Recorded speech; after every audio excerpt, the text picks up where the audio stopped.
गोविंद जय जय गोपाल जय जय गोविंद जय जय गोपाल जय जय राधा रमण हरि गोविंद जय जय राधा रमण हरि गोविंद जय जय। जरा जरा जैसा जरा जैसा श्री राधे।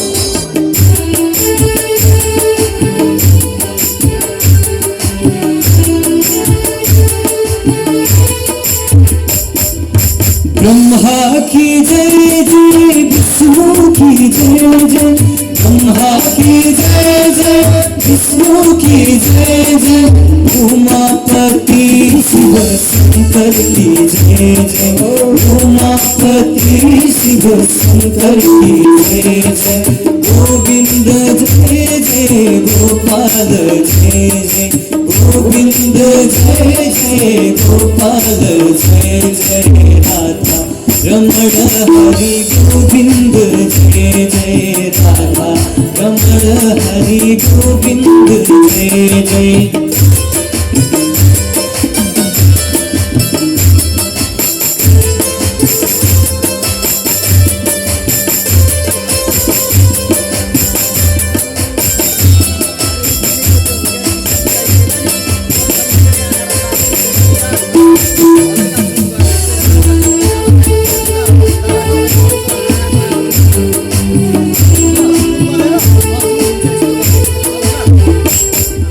राधा की जय जय रुक्मिणी की जय जय राधा की जय जय रुक्मिणी की जय जय मोरा मुकुट बंसी वाले की जय जय मोरा मुकुट बंसी वाले की जय जय गोविंद जय जय गोपाल जय जय गोविंद जय जय गोपाल जय जय राधा रमण हरि गोविंद जय जय राधा रमण हरि गोविंद जय जय गंगा की जय जय यमुना की जय जय गंगा की जय जय यमुना की जय जय सरस्वती की जय जय सरस्वती की जय जय गोविंद जय जय गोपाल जय जय गोविंद जय जय गोपाल जय जय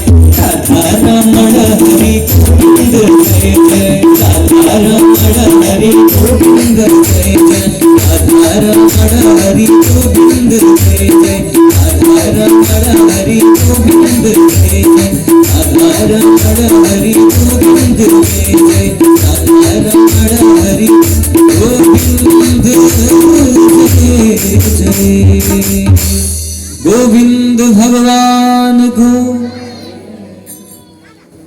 ओम जय राधे जय श्री राधे जय राधे जय राधे जय श्री राधे श्री राधे ओम ओम ओम नमः शिवाय जय राधे जय श्री राधे श्री राधे ओम ओम जय राधे जय श्री राधे श्री राधे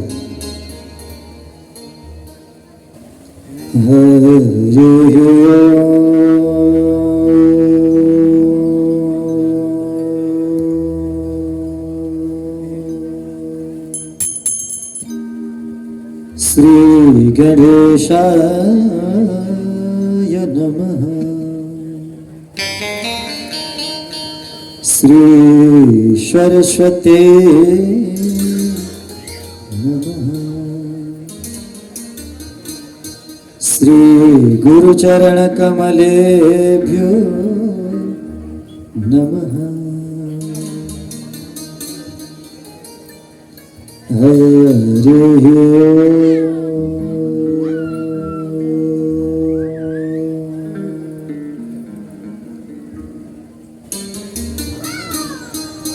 सहना भवतु सहनो भुनक्तु सह वीर्यं करवावहै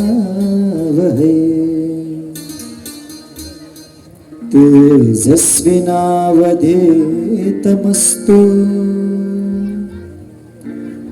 मा विद्विषावहै।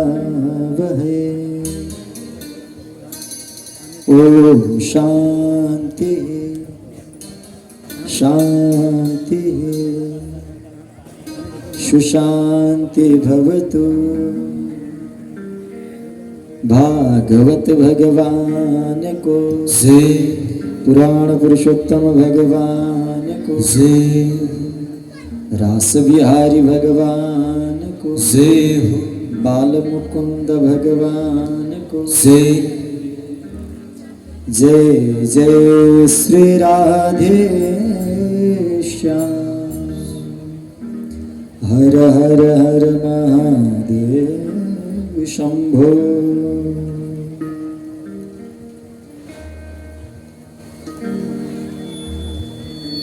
पुनश्च यहाँहरुमा हार्दिक स्वागत एवं अभिवादन छ। हामी भागवत भित्र रहेर भगवत चर्चा परिचर्चा गर्ने क्रममा छौँ।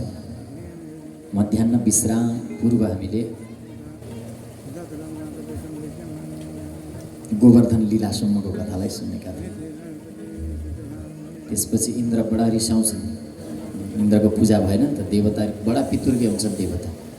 हामीलाई वृन्दावनमा भागवत पढाउने गुरुले खुब गाली गर्नुहुन्थ्यो कि इन्द्रको जब जब प्रसङ्ग हुन्थ्यो।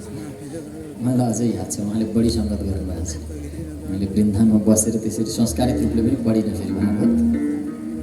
मैले सन्यासीसँग पढेँ, अन्यत्रै घुमेर बढी बनारसमा बढी भित्रसम्म केही समय 2-3 महिना घुम्ने दर्शन गर्ने हिसाबले मात्रै वृन्दावन गएँ। खुब गाली गर्ने कि देवताको प्रसङ्ग आउने बित्तिकै इन्द्रलाई त अरू गाली गर्ने, बडा पितुर्के हुन्छन् देवताहरू। पुरा रिसाएर अनि मेरो पूजा बन्द गराइदियो भनेर कृष्णले बन्द गराइदियो पूजा। रिस उठ्यो उसलाई, खुब वर्षा गराइदिन्छ, खुब वर्षा हुन्छ, डुब्छ सारा वर्ष, सबै कृष्णका शरणमा जान्छ। अनि उहाँले त्यही गोवर्धनको सहारा लिएर ब्रजवासीको रक्षा गर्नुहुन्छ। ज्ञान जब छाता बन्छ, गो भनेको ज्ञानलाई, वर्धन भनेको बढाउनेवाला लीला, गोवर्धन लीला। गो भनेको ज्ञान, वर्धन भनेको बढाउने। गोवर्धन लीला भनेको के रहेछ? ज्ञानलाई बढाउनेवाला लीला। ज्ञानलाई निरन्तरता दियो भने किनारा लाग्छ, कहिले पनि बन्द गर्नु हुँदैन, रोक्नु हुँदैन। रोकिएको चिज कति खतरनाक हुन्छ, कति विषाक्त बन्छ। अस्ति मैले जोर्डनको 2टा सागरको कथा सुनाएको थिएँ, त्यो सुनाएँ है। 2 river in Jordan, Sea of Galilee and Dead Sea. तसर्थ ब्लड भयो भने त्यो विषाक्त बन्छ, विषय विषले युक्त बन्छ। निरन्तरताले गति दिन्छ, स्वच्छता आउँछ। र ज्ञान जब छाता हुन्छ भने जतिसुकै वासनाको वर्षा भयो भने केही फरक पर्नेवाला छैन। र 7 दिनसम्म त्यो वर्षा भयो, 7 दिनसम्मै कृष्णले त्यसरी रक्षा गर्नुभयो। ज्ञानलाई शिरमा धारण गर्ने, ज्ञानलाई व्यवहारमा धारण गर्ने हो। त्यसैले 7 दिनसम्म भनेको, एक दिन चाहिँ ज्ञानी जस्तो भयो, अर्को दिन फेरि छोड्न भएन। 7 दिन, पुरा 7वटा दिन मात्रै छ जीवनमा। तसर्थ 7 दिनसम्म नै कृष्णले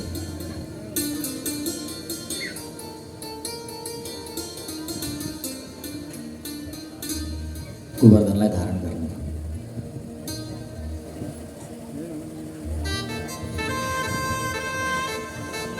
जब ज्ञान छाता बनेर आउँछ जीवनमा, ज्ञान बढेर जान्छ, दृष्टि स्वच्छ हुन्छ, जीवनका हृदयको दावानल शान्त बन्छ, विषयरूपी विष बाहिर निस्कन्छ, वर्षा बन्द हुन्छ, अनि बल्ल बाँसुरी बज्छ। आज बाँसुरीको धुन, कृष्णको मुरलीको त्यो मधुर आवाजले मनलाई मोहित गर्न थाल्छ। अर्थात् हामी भित्रै छ कि हिजो प्रश्न गर्दै हुनुहुन्थ्यो नि, किन म देखिँदैन त ईश्वर कुन रूपमा छ भनेर। यति चिजले ढाकिएको छ, त्यो चाहेर पनि देख्न बडा मुस्किल पर्छ, किन अनेक चिजले छोपेको छ। त्यही भएर हामी कति चिज यी भएको चिज त देखिँदैन,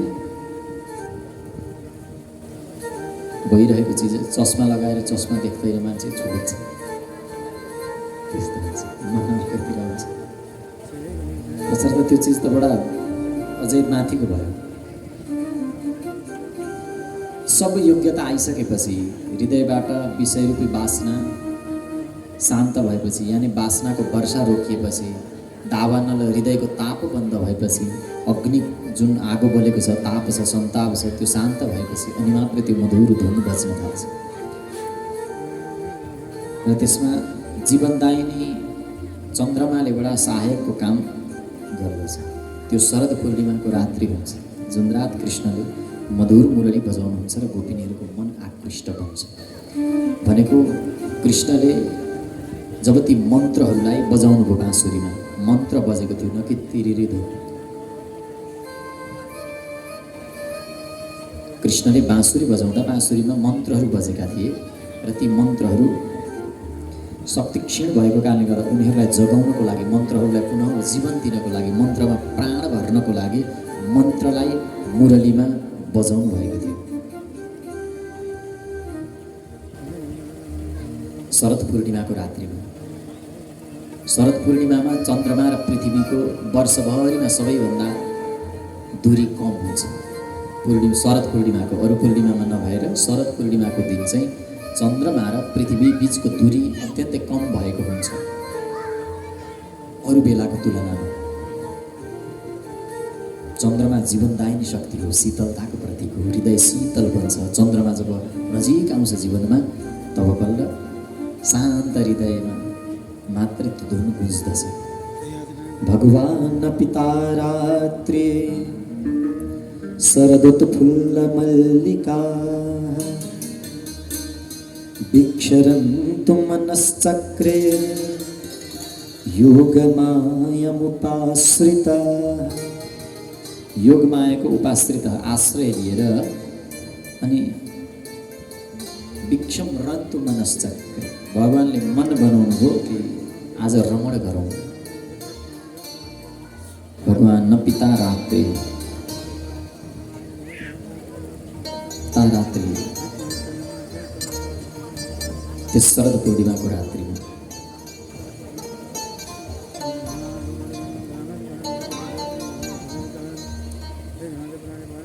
मुरली भनेको, मुरली, बाँसुरी अनि बन्सी तीन हुन्छ। एउटै चिजको तीनटा नाम छ कि। मुर भनेको 8वटा पास आउँछ, पासहरू हुन्छ, 8 पासहरूलाई मार्नु।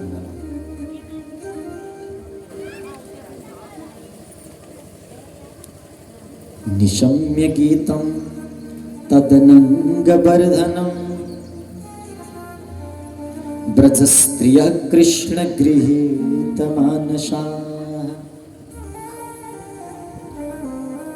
निशम्य गीतं तदनङ्गवर्धनं ब्रजस्त्रियः कृष्णगृहीतमानसाः।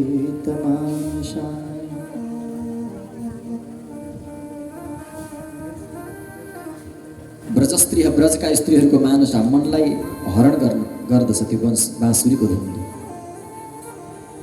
उनीहरूको मन यसरी हरण हुन्छ कि लोकको काममा, घरको काममा के गर्दै थिए भन्ने कुरै भुल्छन्, सबै कुरा बिर्सन्छन्। दुहन्त्यो भिययो काश्चिदोहं हित्वा समुत्सुकाः पयोधिस्कृत्य संयाव मनुत्वास्य पराययोः।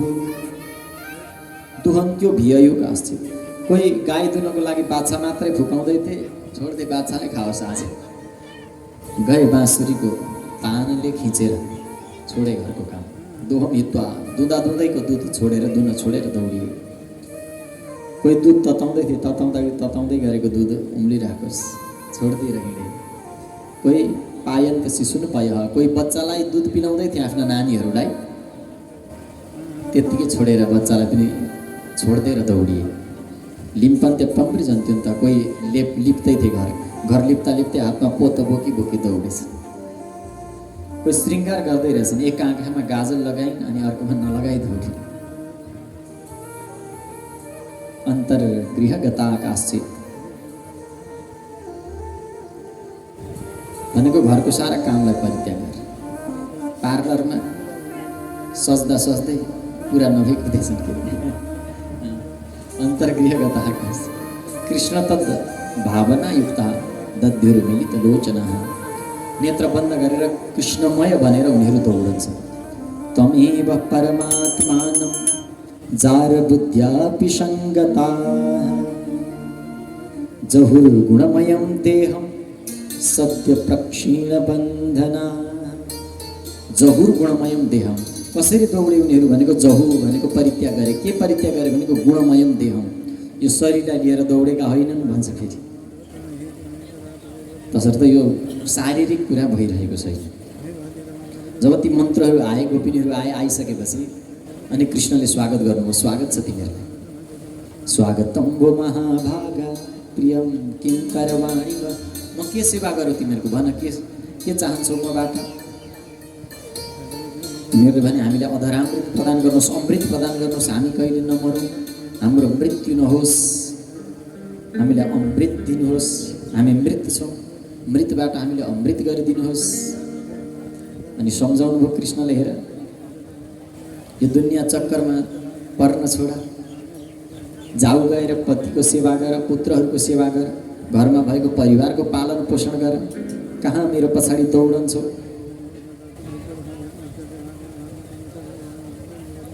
जस्तो जे भए पनि आफ्नोपनमा प्रसन्न रहनुपर्छ, खुसी रहनुपर्छ। दोषिलो दुर्भगो वृद्ध जडो रोग्य धनो पिबा। जे जस्तो चिज छ आफ्नो त्यसैलाई स्वीकार्नुपर्छ। नभएको कुरालाई सम्झेर दुःखी हुनुहुन्न।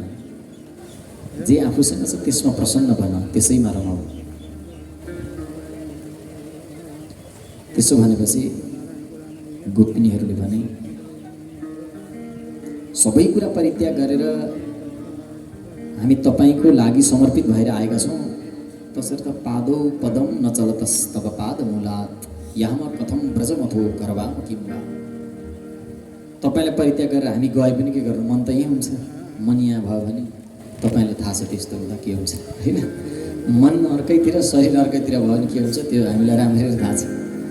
यहाँ हुँदा हुँदै नि कथा सुनिँदाखेरि, होइन, आउनुहोस् आउनुहोस् बस्नुहोस् जानुहोस् भनेको मात्रै याद हुन्छ कि कोट च्यातिने थाहा हुँदैन। तसर्थ हाम्रो मन त तपाईँमै रहन्छ। अब घर गएर के गर्ने, त्यसकारण हामी तपाईँमै समर्पित छौँ भनेपछि कृष्णले भन्नुभयो ठिक छ, त्यसो भए यो त राम्रै कुरो हो। किन चाहिँ मसँग छौ भनेको मकरन्दम पिबत भृङ्गो गन्धानापेक्षते यथा नादासक्तं सदा चित्तं विषयं नहि काङ्क्षते। नादबिन्दु भन्ने उपनिषदको सूत्र हो यो। मकरन्दम यथा भृङ्गो गन्धनापेक्षते यथा। जसरी फुलको रसमा रस आस्वादन गर्दै गरेको भ्रमरलाई पुष्पको सुगन्धको कुनै परवाह हुँदैन। पुष्प कहाँ कस्तो के थियो उसलाई त्यसको परवाह हुन्न। त्यसै गरी नादासक्तम सदा चित्तम, नादमा आसक्त भएको चित्तलाई विषय नै काङ्क्षते। चित्तले कहिले पनि विषयको आकाङ्क्षा गर्दैन, विषयको अपेक्षा गर्दैन। जसरी फुलको रस आस्वादन गर्ने भ्रमरले फुलको सुगन्ध, फुलको सौन्दर्यताको अपेक्षा गर्दैन, त्यसै गरी नादमा, नाद भनेको अनाहत नाद जो हामीभित्रै गुन्जिरहेको छ, जुन धुनको कुरा हुँदैछ, जुन धुनलाई कृष्ण बजाउँदै हुनुहुन्छ। हरिले ओठमा बन्सी लगायो, वेदध्वनिको तान सुनायो। त्यो अवस्थामा के भयो त भन्दा चमक चमक चम बिजुली चम्क्यो, छम छम छम छम बादल बरस्यो, शीतल मादक पवन चलायो। हरिले ओठमा बन्सी लगायो, वेदध्वनिको तान सुनायो। नादमा आसक्त भएको चित्तले विषयको परवाह गर्दैन। तसर्थ हामी विषयको आकाङ्क्षा गरेर, विषयको कामना गरेर हजुरको समक्ष आएका होइन। नाद आसक्तम सदा चित्तम विषय नै काङ्क्षते। हामीलाई कुनै पनि प्रकारको विषयको आकाङ्क्षा छैन। हामीलाई अमृत प्रदान गर्नुहोस्। हामी मृत छौँ, हामी मर्यौँ। विषयको सेवनले मन्त्रको सामर्थ्यलाई मार्यो, तसर्थ मन्त्रलाई जगाइदिनुहोस्। मन्त्र भएन भने तपाईँको अस्तित्व कसले ज्ञान गर्छ। तसर्थ हामीलाई जीवित राख्नुहोस्, हामीलाई जिउँदो बनाइदिनु भयो, हामीलाई अमृत प्रदान गर्नुभयो भने हामी सदा सर्वदा हजुरको गुणगान गर्नेछौँ भनेर मन्त्रले निवेदन गरे। अनि कृष्णले मन्त्रलाई जगाइदिनु भयो। अमृत प्रदान गर्नुभयो, अधरामृत प्रदान गर्नुभयो। बडा खुश भए मन्त्रहरू। यति प्रसन्न बने, कृष्णमय बने उनीहरू। मन्त्र र कृष्ण अलग भएन, यसैलाई रास भनिन्छ। जीव र शिवको अलग नभएको स्थिति। परीक्षितलाई यो प्रसङ्ग सुनाउनुहुन्छ। रास र महारास दुईवटा छ। रासमा के हुन्छ भने तपाईँहरूले हेर्नु भएको छ, फोटोमा देखिन्छ, त्यस्तो खालको फोटो रहेनछ। अच्छा, रासमा बिचमा एक कृष्ण हुन्छन्, वरिपरि गोपिनी हुन्छन्। एउटा त्यस्तो चित्र हुन्छ, अनि अर्को एउटा चित्र हुन्छ, जति गोपी हुन्छन् त्यति नै कृष्ण पनि हुन्छन् होइन। प्रत्येक गोपीसँग एक एक कृष्ण भएको एउटा चित्र हुन्छ। अर्को एउटा चित्र हुन्छ, बिचमा कृष्ण एक्लो छन् अनि गोपी छन् वरिपरि।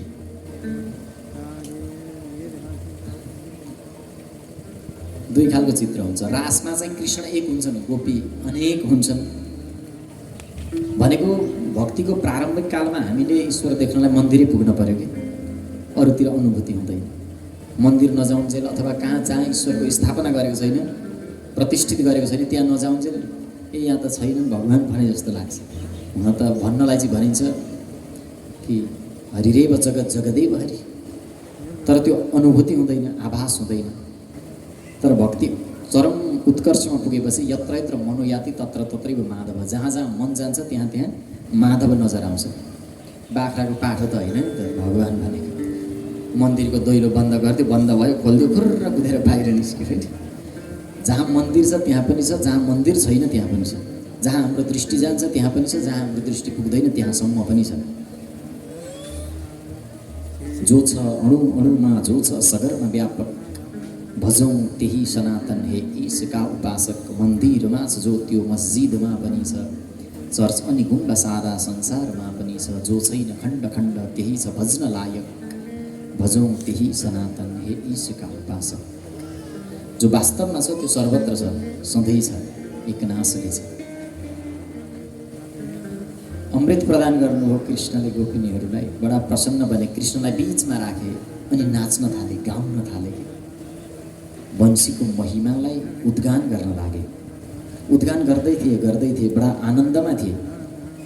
त्यही बिच अचानक अभिमान सुरु हुन्छ कि घमण्ड सुरु हुन्छ, मनमा अहङ्कार सुरु हुन्छ। उनीहरू सोच्न थाले, यदि शास्त्र हुँदैन थियो, मन्त्र हुँदैन थियो, ईश्वर हुन्थ्यो र हामी छौँ र पो कृष्ण छन् त, यिनले हामीलाई यति भाव नदेखाएको भए हुन्थ्यो भन्न थाले कि। बुझ्दै हुनुहुन्छ कि नै? मन्त्र हुँदैन थियो भने ईश्वरको महिमा चाहिँ कसले गाउँथ्यो त? ईश्वरको अस्तित्वै हुने थिएन।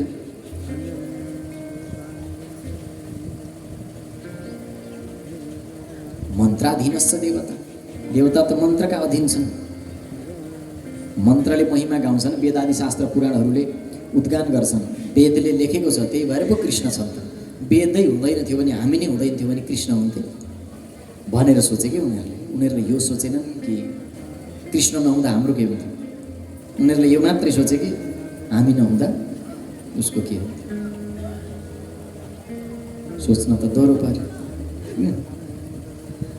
त्यसो भएपछि अनि अभिमान भयो। अभिमान हुने बित्तिकै कृष्णले ती गोपिनीहरूलाई त्यत्तिकै छोडेर त्यहीँबाट विलय हुनुभयो, हराउनुभयो, अन्तर्धान हुनुभयो।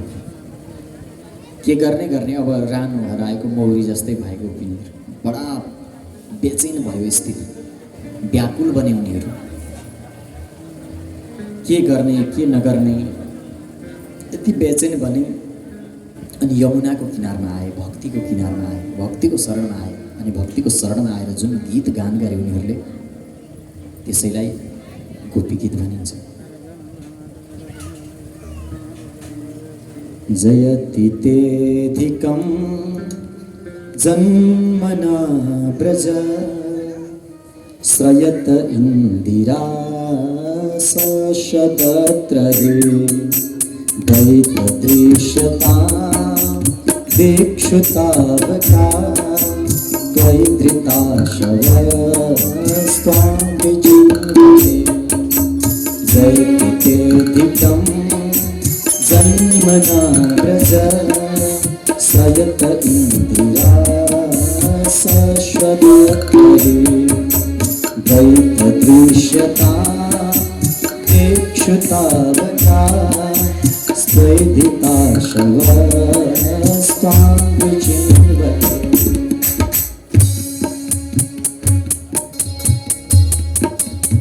गोपीहरू गान गर्दछन् यमुनाको तटमा आएर, जयति ते दिगम जन्मना ब्रज। यदि ब्रजको शोभा छ, ब्रजलाई कसैले ब्रजको कसैले महिमा गाउँछ भने त्यो तपाईँको कारण प्रभु। ब्रजेति भगवत समीपम स शरीर ब्रज, जसले भगवानको सामिप्यतालाई प्रदान गर्छ त्यसलाई ब्रज भनिन्छ। यो अर्थले पनि गोपिनी मन्त्र भन्ने कुरा पुष्टि हुन्छ। ब्रजको अर्थ हुन्छ जसले भगवानको सामिप्यता प्रदान गर्छ। भगवानको सामिप्यता कसले प्रदान गर्छ? मन्त्रले सहयोग गर्छ। तसर्थ गोपिनी मन्त्र भन्ने कुरा त यसले पनि प्रमाणित हुन्छ। हे प्रभु, हामीलाई यो वियोग नदिनुहोस्। कस्ता कस्ता स्थितिमा तपाईँले हाम्रो रक्षा गर्नुभयो। हामी तपाईँका दासीहरू हौँ। तपाईँको सेवा गरेको कुनै शुल्क लिँदैनौँ। हामी कुनै शुल्क तपाईँले दिनु पर्दैन। बिना शुल्क लिएरै हामी हजुरको सेवा गरिरहन्छौँ। सुरतनाथ ते शुल्क दासिका भरत निघ्नतो स्नेह कुंभद विसजलाप्यया व्याल राक्षसा वर्ष मारुतात् वैद्युतात् वृषभयात्मजा विश्वतो भया ऋषभते वयं रक्षिताः। गोपिनीहरू भन्छन्, यदि यो वियोगको बाण र प्रहार गरेर हामीलाई मार्नै थियो भने विसजलाप्यया व्याल राक्षसा, पूतनाले जब विस्मेर आएदेखि मार्नको लागि त्यति बेला हामीलाई किन बचाउनु? जब दावाना उठेको त्यो चारैतिरबाट वनमा त्यो आगोबाट हामीलाई किन रक्षा गर्नु? कालियाको विषबाट किन बचाउनु? अनेक सङ्कटबाट तपाईँले बार बार बचाउनु, अनेक दानवहरूबाट बचाउनु, अनि आज वियोगको बाण प्रहार गरेर आफै मार्नु। साँच्चै तपाईँले हामीमाथि यो निष्ठुरता प्रदर्शन गरेको हो भने हामी भनिदिन्छौँ तपाईँको हो, बताइदिन्छौँ लोकलाई। कृष्णले मुस्कुराए भन्नु, त भन न त त्यसो म को हो, मेरो परिचय देऊ त।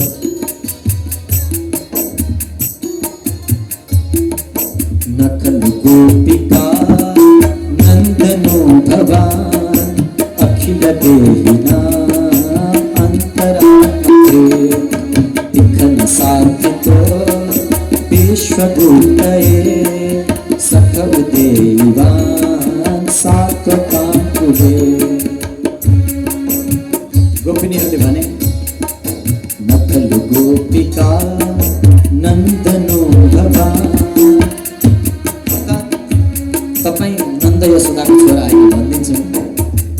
कृष्णले मुस्कुरायो भने, यो त सबैलाई थाहा छ म देवकी वसुदेवको पुत्र हो। गोपिनीहरूले भने त्यो पनि झुट, त्यो पनि गलत हो। त्यसो भए म को भन न? अखिल देहिनाम अन्तरात्मते, तपाईँ त अखिल देहधारीहरूको अन्तरात्माको द्रष्टा हुनुहुन्छ। गुप्त रूपले आउनुभएको छ। यो कुरा बताइदिन्छु अनि कसरी गर्नु हुँदो रहेछ लीला हेरौँ न। गुर्क्याए गोपिनीहरूले। अनि तब भगवान्ले भन्नुभयो, अहिले बतायो भने त लीला कसरी गर्नु? फेरि बडा गाह्रो हुन्छ, तसर्थ नबताऊ। भन तिम्रो चाहना के छ, इच्छा प्रकट गर, म तिम्रो इच्छालाई पुरा गर्नेछु। अनि गोपिनीहरूले भन्दैछन्, शिरसिधेहिना श्रीकरग्रहम् शिरसिधेहिना श्रीकरग्रहम्। हाम्रो चाहना यो छ प्रभु कि हजुरको चरण हाम्रो शिरमा राखिदिनुहोस्। भगवान्ले भन्नुभयो, नाइन यो त म गर्न सक्दिनँ। गोपिनीले भने किन नसक्ने? किनकि तिम्रो अहङ्कारको कारणले गर्दा मेरो शिरमा तिम्रो अहङ्कारको काँडा बिच्न सक्छ। मेरो पैतालामा तिम्रो शिरमा जो अहङ्कार छ, अहङ्कार लिएर हिँडेको तिम्रो शिर अहङ्कारको प्रतीक तिम्रो शिर, जहाँ मैले मेरो चरण राखेँ भने मेरा पाउमा तिम्रो अहङ्कारको काँडा भिज्न सक्छ, चुब्न सक्छ, तसर्थ म राख्दिनँ। गोपिनीहरूले भने त्यस्तो कसरी हुन्छ प्रभु? तृणचरानुगम श्रीनिकेतनम मणिफणार्पितं ते पदाम्बुजं कृणकुचे सुना कृन्दिरेक्षयं मधुरया गिरा फल्गुवाक्यया। तृणचरानुगम श्रीनिकेतनम, तपाईँ जब गाई चराउन ब्रजका वनहरूमा जानुहुन्छ, त्यहाँ त्यति बेला त्यहाँ वनका काँडाहरू तपाईँका चरणमा भिजेनन्, अनि हाम्रो शिरमा राख्दा चाहिँ तपाईँको चरणमा हाम्रो अभिमानको काँडा कसरी चुब्न सक्छ? नाकको फणमाथि तपाईँ नाच्नुभयो, त्यसको विषले तपाईँको चरणलाई असर गरेन। गाई चराउनु वनमा जानुभयो, त्यति बेला वनका तीखा कण्टकहरू तपाईँका पैतालामा भिजेनन्, अनि हाम्रो शिरमा राख्न चाहिँ किन यो बाहना बनाउनुहुन्छ? भगवान्ले भन्नुभयो, अच्छा त्यसो भए मलाई गोपाल भनेको तिमीहरू, गाई चराउने गोठालो भनेको? गोपिनीहरूले भने होइन होइन प्रभु, त्यसो त भने होइन भनेको। श्रीनिकेतनम, तपाईँको चरण त श्रीनिकेतनम, लक्ष्मीको घर हो प्रभु। हाम्रो आशय त्यो थियो। मधुरया गिरा फल्गुवाक्यया दुःखमनोज्ञया पुष्करेक्षणा उदिकरीरिमा वीरमुह्यते अधरसेधुना प्रायस्वता। त्यसो भए तिमीहरू के चाहन्छौ त?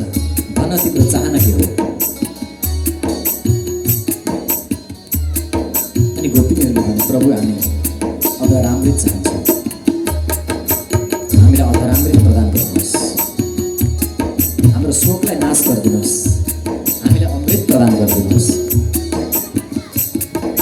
सुरतवर्धनं शोकनाशनं सरितवेणुना सुष्ठुचिन्तितं पितररागवे स्मारणं दृढां पितरपूर्णस्ते धरामृतं पितरपूर्णस्ते धरामृतं पितरपूर्णस्ते धरामृतं। अधरामृत हामीलाई प्रदान गर्नुहोस्, अमृत दिनुहोस्। कृष्ण प्रकट हुनुभयो, सारा गोपिनीहरू बडा प्रसन्न बने। आनन्द ओर्ल्यो रविरश्मि साथ धप्काउँदै पर्वतकाल लाट। आनन्दको आगमन भयो। जहाँ जहाँ मन छ त्यहाँ त्यहाँ माधवलाई नजरमा देख्न थाले, जहाँ जहाँ मन पुग्छ त्यहाँ त्यहाँ माधवलाई गोपिनीहरूले देख्न थाले। आज मन्त्र र कृष्ण बीचको द्वैत मेटियो, पढ्नेवाला पाठक र पाठको द्वैत मेटिए जस्तै। अनि रासमा नृत्यको बडा ठुलो महत्त्व छ, सङ्गीतको बडा ठुलो महत्त्व छ। सङ्गीतका तीनवटा अङ्गहरू हुन्छन्, गायन, वादन अनि नृत्य। रासमा यी तिनै कुराको बडा सुन्दर समागम छ। नृत्यलाई नै किन चुन्नुभयो? कृष्णले भन्दा नृत्यमा अद्वैत घट्छ। जसरी चित्र बनाउँदाखेरि चित्र र मैले चित्र बनाएँ एउटा भने त्यो मैले बनाएको मूर्ति अथवा चित्र र म अलग अलग हुन्छौँ होइन, दुईजनालाई भिन्न भिन्न हेर्न सकिन्छ। नृत्य र नर्तक, नाच्नेवाला व्यक्ति र उसको नृत्यलाई अलग्गै छुट्याएर हेर्न सकिन्छ। नृत्य बन्द भयो भने नर्तक पनि बन्द हुन्छ, नर्तक बन्द भयो भने नृत्य पनि बन्द हुन्छ। अद्वैत घट्दछ, त्यहाँ दुईवटा एकैचोटि हुँदछ, एकसाथ हुँदछ। त्यसो भएर नृत्यलाई चयन गर्नुहुन्छ, नृत्यलाई रोज्नुहुन्छ कृष्णले। त्यही भएर रासमा नृत्यको महत्त्व छ। आज तन्मय बन्छन् मन्त्र, सारा कृष्णमय बन्छन्, परमात्मामय बन्छन्। त्यसैले हामी मन्त्रहरूको पूजा गर्छौँ। उनीहरूलाई अहङ्कार भएको थियो नि, हामी नहुने वेदशास्त्र नहुनु भने कृष्ण हुँदैन थियो, कृष्णको महिमा कसले गाउँथ्यो, भगवान नै हुने थिएन भन्ने खालको उनीहरूले कुरा गर्दा कृष्ण जब लोप हुनुभयो भने उनीहरूले विलाप गरेर भने हामीले यो मात्रै सोचेछौँ, हामी नहुँदा तपाईँ हुनुहुन्न भनेर। तपाईँ नहुँदा हाम्रो के हुन्छ त्यो त हामीले सोचेनछौँ। हामी प्राणरहित भइरहेका छौँ, हामी छटपटाइरहेका छौँ भनेर जब पुकार गरे भने कृष्णले आएर ती मन्त्रहरूमा प्रवेश गर्नुभयो। एक एक मन्त्र परमात्मामय बने, मन्त्र भगवान्मय बने। त्यसैले गोपी भनेका को हुन्? वेदका मन्त्रहरू हुन्, ऋचाहरू हुन्। 16,000 गोपिनीहरू वेदका ऋचाहरू हुन्। कृष्णोपनिषदमा छ यो, ऋचोपनिषदस्तावै ब्रह्मरूपा ऋच स्त्रियः। स्त्रीहरू ऋचा स्वरूप छन्, मन्त्र स्वरूप छन्, मन्त्र रूपा छन्। जब भगवान् प्रकट हुनुभयो, प्रकट भइसकेपछि प्रत्येक गोपीको सामु प्रकट हुनुभयो। कुनै गोपीलाई यस्तो लागेन कि कृष्ण उसँग दौडिरहेको छ, उसँग छ। सबैलाई यस्तो लाग्यो कि कृष्ण मैसँग छन्। प्रत्येक जति गोपी त्यति नै कृष्ण। यो भक्तिको चरम उत्कर्षको अवस्था हो। भक्ति बढ्दै गएपछि हामीले हरेक वस्तुमा परमात्मालाई देख्न सक्नु पर्दछ। काल पनि त भगवानकै रूप हो। किन मृत्युसँग डराउँछौ परीक्षित? काललाई पनि ईश्वरकै रूपमा देख्न सक्छौ तिमीले। अब श्री महाराजको यो बडा सुन्दर प्रसङ्गद्वारा राजा परीक्षितलाई सुखदेव सम्झाउनुहुन्छ। यहाँलाई संक्षेपमा मैले निवेदन गरेँ, समयको अभावले गर्दा। आउनुहोस् एउटा सुन्दर भजनमा हामी पनि हामी उद्गान गरौँ, रास मनाउँ, नृत्य गरेर नाचेर। अनि फेरि म अगाडिका प्रसङ्गहरूलाई जोडिनेछु। पुराण पुरुषोत्तम भगवानको जय हो।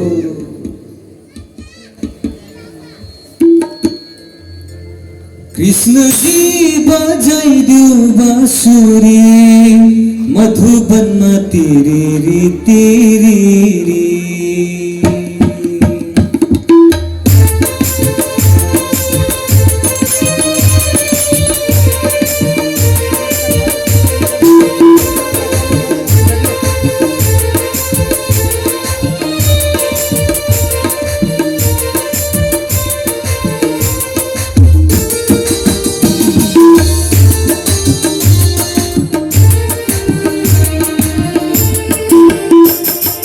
कृष्ण जी बजाइदेऊ बाँसुरी, कृष्ण जी बजाइदेऊ बाँसुरी, मधुबनमा तेरी तेरी। राधा प्यारी नाचिदेऊ है फेरि फेरि, राधा प्यारी नाचिदेऊ है फेरि फेरि। कृष्ण जी बजाइदेऊ बाँसुरी।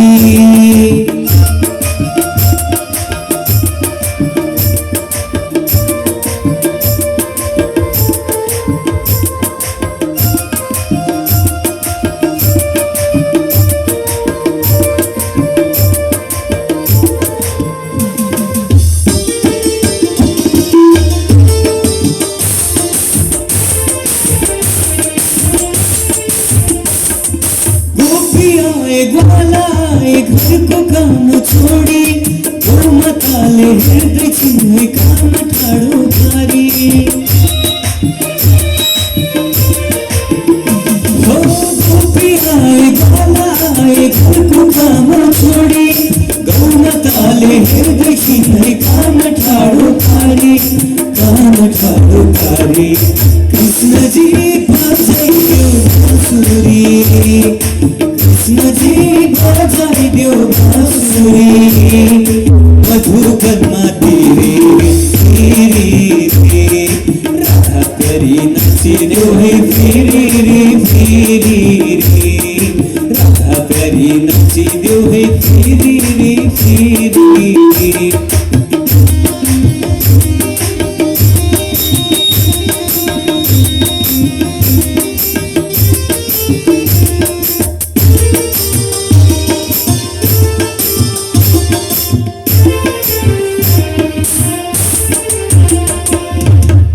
कृष्ण गोकुलमा कहिले वृन्दावनमा, मथुरामा जाँदाखेरि आयो सबको मना।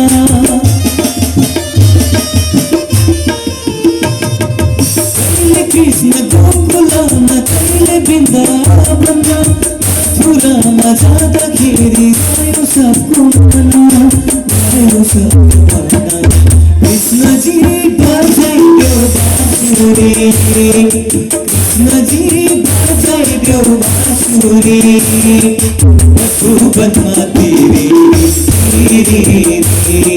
राधा प्यारी नाचिदेऊ है फिरी फिरी राधा प्यारी नाचिदेऊ है फिरी फिरी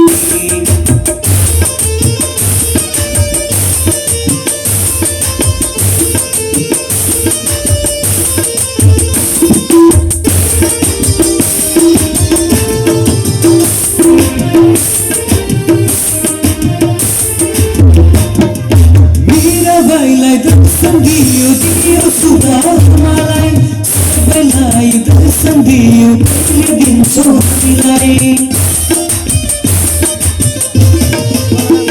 हो मेरा भाइलाई दर्शन दियो दियो सुधारमालाई सबैलाई दर्शन दियो कहिले दिन्छौ हामीलाई कहिले दिन्छौ हामीलाई कृष्णजी बजाइदेऊ बाँसुरी कृष्णजी बजाइदेऊ बाँसुरी मधुबनमा तेरी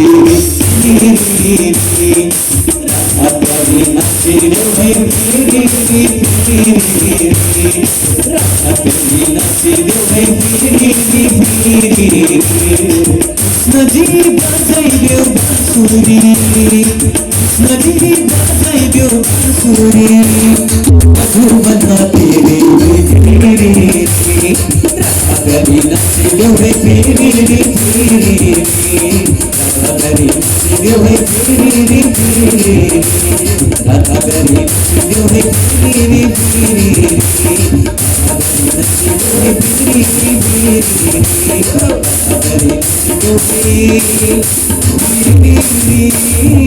फिरी कृष्णचंद्र भगवान की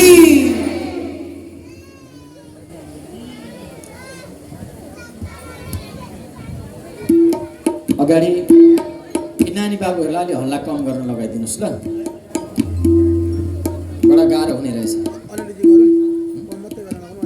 अलिअलि त गरिहाल्छन् जति गरे पनि गुरु गाह्रो छ हल्ला कम आज तपाईँ जसलाई सिकाउँदै हुनुहुन्छ नि भोलि उसैसँग सिक्ने दिन आउँछ बच्चालाई खेलौना नबनाउनु होला खेलबाड नगर्नु होला आज जसलाई तपाईँ सिकाउँदै हुनुहुन्छ भोलि उसैसँग सिक्ने दिन आउँछ यो वास्तविकता हो यही यथार्थ हो यो सत्य हो आज जसलाई तपाईँ औँला पक्रेर हिँड्न सिकाउँदै हुनुहुन्छ भविष्यमा यस्तो दिन जरुर आउनेछ उसैको हात पक्रेर तपाईँले हिँड्नुपर्नेछ आज जसलाई तपाईँ काँधमा राखेर हिँड्दै हुनुहुन्छ उसैको काँधको सहारा एक दिन तपाईँले लिनुपर्छ आज तपाईँले ठिक ढङ्गले सिकाउनु भएन भने भोलि तपाईँलाई ठिक ढङ्गले उसले व्यवहार गर्ने छैन आजको तोते बोली बोल्ने बच्चा नै हो भोलिको व्याकरणविद भाषाविद यस्ता अलङ्कारहरूले समलङ्कृत हुने भयो तसर्थ शान्त रहनु अगाडि सुदर्शन यक्षचूर्णको उद्धारको प्रसङ्ग उल्लेख गर्नुभएको छ भगवान श्रीकृष्ण मथुरामा जन्मिएर ब्रजमा अनेक प्रकारका लीलाहरू गरेर नेपाल पनि आउनुभएको थियो यात्राको क्रममा भगवान पशुपतिको दर्शन गर्न त्यही प्रसङ्ग यहाँ उल्लेख गरिएको छ भगवान पशुपतिनाथको दर्शनका निमित्त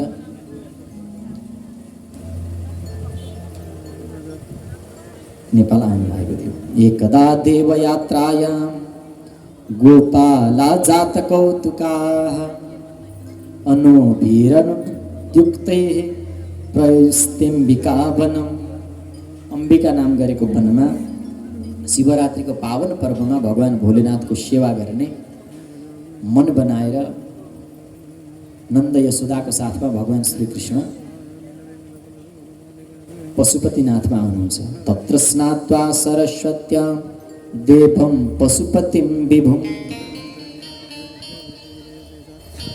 अनि स्नानादिबाट निवृत्त भएर भगवान पशुपतिनाथको आराधना गर्नुहुन्छ पुकार गर्नुहुन्छ पूजन सम्पन्न हुँदछ र रात्रि विश्राम गर्नुभएको थियो विश्रामको क्रममा अचानक एक अजिङ्गरले आएर आक्रमण गर्दछ नन्द बाबालाई अनि नन्द बाबा अतालिएर आफ्नो पुत्रलाई बोलाउनुहुन्छ सर्पमां ग्रसते तात प्रपन्नम परिमोचय बाबु मलाई सर्पले ग्रहण गर्यो मलाई बचाऊ बचाऊ भनेर जब याचना गर्नुभयो नन्द बाबाले तमस पदाभ्यत्य भगवान् सात्वताम्पति भगवानको स्पर्श हुने बित्तिकै रूपम विद्याधरार्चितम विद्याधरको जस्तो सुन्दर स्वरूप धारण गरेर ऊ प्रकट भयो। कृष्णले सोध्नुभयो तिमी को हो? अनि उसले भन्यो महाराज अहम विद्याधरः कश्चित् सुदर्शन इति श्रुतः श्रिया स्वरूप सम्पत्या विमानेनाचरं दिशा। म सुदर्शन नाम गरेको विद्याधर हुँ। यो सर्प हुनुभन्दा पहिले म त्यही विद्याधरको नामले परिचित थिएँ र अत्यन्तै सुन्दर थिएँ। मलाई रूपमा यति धेरै गर्व थियो, अभिमान थियो, सौन्दर्यतामा कि श्रीह स्वरूप सम्पत्या अनेक प्रकारका सम्पत्तिले पनि सम्पन्न थिएँ। सुन्दर परिवार थियो, सम्पन्नताले युक्त थिएँ। म दिव्य विमानमा बसेर विभिन्न प्रकारका दिशाहरू क्षेत्रहरू भ्रमण गर्दै घुम्दै जाने क्रममा एक दिन मैले ऋषिन विरूपाङ्गिरसः प्राहसम रूप दर्पितः रूपमा बडा घमण्ड गरेर मैले ऋषि अङ्गिरालाई कुरूप देखेर हाँसेँ। मैले उसको कुरूपताको मैले मजाक उडाएँ, मजाक बनाएँ। अनि ऋषिले मलाई श्राप दिनुभयो, जुन श्रापको कारणले गर्दा म सर्प बन्न पर्यो। पाप र साप एउटै स्वरूप हुन्छ। पाप हुनु र साप हुनु एउटै हो। र कसैको रूपलाई नराम्रो देखेर अथवा कसैको अनुहार नराम्रो देखेर निन्दा गर्नु त्यो राम्रो कुरा होइन। किनकि हाम्रो दर्शनले त यो छालाको सुन्दरतालाई मूल्य दिँदैन। सुन्दर हृदयबाट हुन्छ, सुन्दर चरित्रबाट हुन्छ, सुन्दर आचरणबाट हुन्छ, सुन्दर व्यवहारबाट हुन्छ, न कि बाहिरी आवरणबाट, रूपबाट। बडा सुन्दर कथा छ कि 11-12 कतिको किताबमा भुतनीको कथा पढाउँछन् होइन अङ्ग्रेजीमा। कति जीवन उपयोगी कथा छ। भाइले सुन्दै रहेछ त्यहाँबाट चियार भए पनि लु सुन, कामको कुरो छ हेर, मोटिभ भेटेड गर्ने खालको कथा छ। हाम्रै पूर्वीय दर्शनभित्र, उपनिषदभित्र, पुराणहरूभित्र कति मिठा मिठा कथा छन्, कति उपयोगी कथा छन्, जीवन रूपान्तरण गर्ने कथाहरू छन्। तर त्यस्ता कुरा हामीले पढाइँदैन, हामीलाई वञ्चित गरिन्छ ती चिजबाट। शिक्षक पनि हुनुहुन्छ होइन तपाईँहरू, विद्यार्थीलाई सुनाइदिए पनि हुन्छ। यस्ता कथा बडा काम दिन्छ, प्रेरणा दिन्छ नि। अस्ति मैले सुनाएको थिएँ एउटा होइन, आत्मविद्याको रेखा छैन भने पनि के फरक पर्छ र? त्यस्ता कुराहरू पढाउनु पर्ने, कहाँको भुत्नीको कथा पढाएर छ। केही त्यसको न जीवनसँग सम्बन्ध, न जीवन बाँच्दाखेरि त्यसको कहीँ प्रयोगमा आउँछ। बडा सुन्दर प्रसङ्ग छ। राजा जनकले विद्वत गोष्ठी राख्छन्। त्यो विद्वत गोष्ठीमा सारा संसारभरिका विद्वानहरू आउँछन् सबैतिरबाट नि। त्यो विद्वत गोष्ठीमा एकजना यस्ता बडा अद्भुत ऋषि आउँछन्, आरुणिक उद्दालक जसको नाम हो। आरुणिक उद्दालक नाम गरेका एक ऋषि आउँछन्, शिष्य लिएर आउँछन्। 20-25 शिष्य लिएर आउँछन्, सब शिष्य आउँछन्। त्यो विद्वत गोष्ठीमा जो विजय हुन्छ, राजा जनकले यो नियम बनाएका थिए कि त्यो विद्वत गोष्ठीमा जो विजय बन्छ त्यसलाई 10,000 गाई दिने भनेको थियो। 10,000 गाई त्यत्तिकै गाई दिने होइन, गोठबाट खोलेर सिङमा अरू सुनका सिङ माथिबाट बनाएर लगाएको थियो, सुनकै माला लगाइदिएको, सुनकै सिङ लगाएको, अनि चारैवटा खुट्टामा सुनको पाउजु लगाइदिएको, अनि जुरोमा पनि त्यसै गरी सुनको टोपी बनाएर लगाइदिएको। सुवर्णले सुनले मण्डित गरिएका, सजाइएका, श्रृङ्गार गरिएका 10,000 गाई दिने भनेको थियो। र त्यसरी सजाएर 10,000 गाईहरू राखेको थियो, जो विजय बन्छ उसलाई दिन भनेर। ती आरुणिक उद्दालक ऋषि आएर भने आफ्नो शिष्यलाई गाई लिएर जाऊ, विद्वत गोष्ठी सुरु भएकै छैन, लिएर जाऊ गाई लिएर जाऊ भने। अब शिष्यले त मान्न पर्यो गुरुले भनेपछि। गौशालाबाट गाई खोलेर लिएर हिँड्न थाले शिष्यहरू। अरू विद्वानले आएर रोके, के गरेको यो विद्वत गोष्ठी सुरु भएको छैन, लाज हुँदैन तिमीलाई? शिष्यहरूले भने महाराज हामी त केही जान्दैनौँ, गुरुको आज्ञा पालन गरेको। खोइ तिम्रो गुरु? त्यहाँ हुनुहुन्छ देखाइ। अनि ती अन्य विद्वानहरूले आएर भने हामीसँग तिमी कहिले जित्यौ, तिमीले कहिले विजयी बन्यौ हामीबाट, र तिमी यो शिष्यलाई आज्ञा दिइरहेका छौ भनेपछि तिमीले भने मैले तिमीहरूलाई जितेको त छैन, तर म जित्छु, यसमा मेरो आत्मविश्वास भरपुर छ मलाई।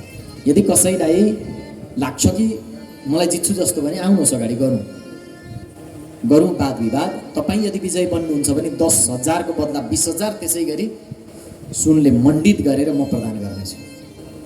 10 को बदला 20 दिन्छु, कोही छ भने ल आउनुहोस् भनेर चुनौती दिए उनले। सारा विद्वानहरू एकपट्टि भए, आरुणिक उद्धालक एकपट्टि भए, अनि विद्वत गोष्ठी सुरु भयो। बडा भारी गोष्ठी हो, विजय पाउन सकेनन्, कसैले पनि जित्न सकेनन्। न आरुणिक उद्धालकले जिते, न उनीहरूले जिते कि। घन्टौँ बित्यो, दिन बित्यो, विजय कोही बन्न सकेन। शिष्यहरू पुगे गाई लिएर गौशालामा नि, ऋषिको आश्रममा पुगेपछि अनि गाई बाँधे। 8 वर्षको छोरो थियो ती ऋषिको। आरुणिक उद्धालकका सानो बालक थिए, 8 वर्षका बच्चा थिए। तिनले सोधे ती शिष्यहरूसँग नि, बुवा खोइ किन आउनु भएन पिताजी भनेको। अरू बेला त आइपुग्नुहुन्थ्यो, अरू बेला पनि ऋषिको त्यही नियम थियो कि विद्वत गोष्ठीबाट त्यसै गरी आउँथे। शिष्यहरूले भने आज त हामीलाई थाहा भएन, अरू बेला त आइपुग्नुहुन्थ्यो, हामीलाई गाई लिएर जाऊ भन्दा हामी गाईसँग बिस्तारै आउँदै गर्दा उहाँ हामीभन्दा अगाडि आइपुग्नुहुन्थ्यो। थाहा छैन आज किन आउनु भएन भनेपछि त्यो 8 वर्षको बच्चाले के भन्यो भने, केही न केही पितालाई सङ्कट पर्यो, मलाई त्यो ठाउँमा पुर्याइदियो, म पिताजीलाई बचाउन सक्छु, रक्षा गर्न सक्छु, पक्का उहाँलाई अप्ठ्यारो परेको छ भने। त्यो 8 वर्षको बच्चाले के रक्षा गर्नु भयो? अब बच्चाले हट गर्न थालेपछि कसैको केही लाग्छ? ऋषि पत्नीले के भन्नु भने, पुर्याइदेऊ यो नानीलाई, पुर्याइदेऊ होस् शिष्यलाई भनेर नि। अनि शिष्यले लिएर गए त्यो बाबुलाई। त्यो बच्चालाई लिएर गएपछि त्यो बच्चा त्यो विद्वत गोष्ठी जहाँ भइरहेको थियो त्यो सभा हलमा प्रवेश गर्छ। प्रवेश गर्दाखेरि त्यो बच्चालाई देखेर सबै हाँस्छन् कि, जोडले हाँस्न थाल्छन्। कारण के थियो भने त्यो बच्चा चाहिँ एउटा खुट्टा छोटो रहेछ, एउटा अलि लामो, हिँड्दा त तालमेल मिल्दैन नि त, घचक गर्ने। अनि मुख पनि एकपट्टि मात्रै रहेछ गएको, एकपट्टि कानतिर गएको, आँखा पनि अलि टेढो रहेछ, कान पनि पिकेको जस्तो यसो बटारिएको। बडा विचित्रको रूप रहेछ, हिँड्छ त्यसै गरी, हाँस्दा पनि कसरी हाँसेको बडा छुट्याउनै गाह्रो, त्यस्तो किसिमको त्यो बालक रहेछ। त्यो बालकलाई देखेर सबै हाँस्न थाले कि। एउटा अलिअलि मुसु हाँस्दै थियो, अर्को अलि हाँस्यो, अनि अर्को अझै जोडले हाँस्यो। हाँस्दै बडा हाँसेको, पुरा एकदम त्यहाँ त बाहर नै आयो। एकले अर्कोलाई हाँसेको देखेर हाँस्न थाल्यो। अब हुँदाहुँदै सभाहल पुरा हाँसोले गुन्जियो। राजा जनक छक्क परे। त्यो हाँसो चल्दै थियो त्यतिन्जेल त ठिकै थियो। आश्चर्य त तब भयो जब त्यो बच्चा पनि लडी पेट मिची भुइँमा हात खुट्टा फ्याली हाँस्न थाल्यो। हद भयो अब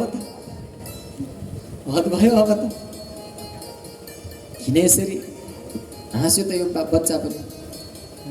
राजा जनकले सबैलाई सावधान गरे, एकछिन पर्खिनुहोस् भने। सब चुप्प लागे। अनि त्यो बच्चालाई भने बोलाएर, बाबु सबै त तिमीलाई देखेर हाँस्दैछन्, तिमी चाहिँ किन हाँसेको भनेको, म तपाईँलाई देखेर हाँसेको भन्थ्यो त्यसले। त्यो 8 वर्षको केटोले मलाई देखेर ममा के छ त्यसमा हाँस्नुपर्ने भनेर राजा जनकले सोधेपछि त्यो बच्चाले के उत्तर दियो भने, तपाईँ विद्वत गोष्ठी भनेर विद्वानहरू भनेर सबै भएका देशभरिका चमारलाई बोलाउनु हुँदो रहेछ, अनि खुब मजा गर्नु हुँदो रहेछ, तपाईँलाई देखेर हाँसेको भन्यो उसले। अनि त्यत्रा विद्वानलाई चमार भनेपछि त, चमार भनेको छालाको काम गर्ने वाला, तिनीहरू खुब रिसायो। त्यो बच्चालाई मार्न भनेर आए ती विद्वानहरू, आक्रमण गरे। राजा जनकले रक्षा गरे भने उसले चमार भनेको छ भने यसले पुष्टि गर्न पाउनुपर्छ, यो अधिकार उसको छ, भन प्रमाणित गर, होइन भने तिमीले दण्ड पाउनेछौ भने। त्यो बच्चालाई त्यसो भनेपछि त्यो बालकले के भन्यो भने, महाराज जसले छाला हेरेर मोटो छ कि पातलो छ, राम्रो छ कि नराम्रो छ, गोरो छ कि कालो छ भनेर हाँसी मजाक गर्छ भने त्यो चमार नभएर को त? त्यसो भनेपछि ती विद्वानहरू एक नजर झुकाए, शिर झुकाए, अनि शिर झुकाएर 1-2 गर्दै बाहिर निस्के त्यो विद्वत गोष्ठीबाट। अनि आरुणिक उद्धालकले त्यसरी विद्वत गोष्ठी जित्छन्। त्यो सानो बच्चाले जिताउँछ आफ्नो पितालाई नि, र त्यो बच्चाको नाम हो अष्टावक्र। राजा जनकले अनि अनेक प्रश्नहरू गरे त्यो बच्चालाई, उत्तर दिँदै गयो, त्यसैलाई भनिन्छ अष्टावक्र गीता। बडा प्रेरक ग्रन्थ छ, पढ्नु लायक अष्टावक्र गीता। अष्टावक्रको जीवनको घटना हो। तसर्थ सुन्दरता, बडा सुन्दरताको अभिमानले गर्दा यिनी हाँसे। भगवान् कृष्णसँग बताउँदैछन् यी सुदर्शन नाम गरेका विद्याधरले, म खुब मजाक गरेँ, मैले खुब हाँसेँ, मजाक बनाएँ उनको रूपलाई। मलाई किनकि सुन्दरतामा बडा अभिमान थियो, घमण्ड थियो। त्रासम रूप दर्पित भने म साप बने। कसैको निन्दा गरेर हाँस्नु, कसैको रूपको निन्दा गरेर, स्वरूपको निन्दा गरेर हाँस्नु भनेको पाप गर्नु हो। त्यही भएर उनी साप बने। र त्यसपछि अगाडि युगल गीतको वर्णन गरिएको छ। र युगल गीत पश्चात अरिष्टासुरले पुनः ब्रजभूमिमा आक्रमण गर्दछ। अरिष्टासुरलाई पनि भगवानले उद्धार गर्नुहुन्छ। र त्यसपछि अत्यन्तै कारुणिक कथा छ, अत्यन्तै हृदय विदारक प्रसङ्ग छ।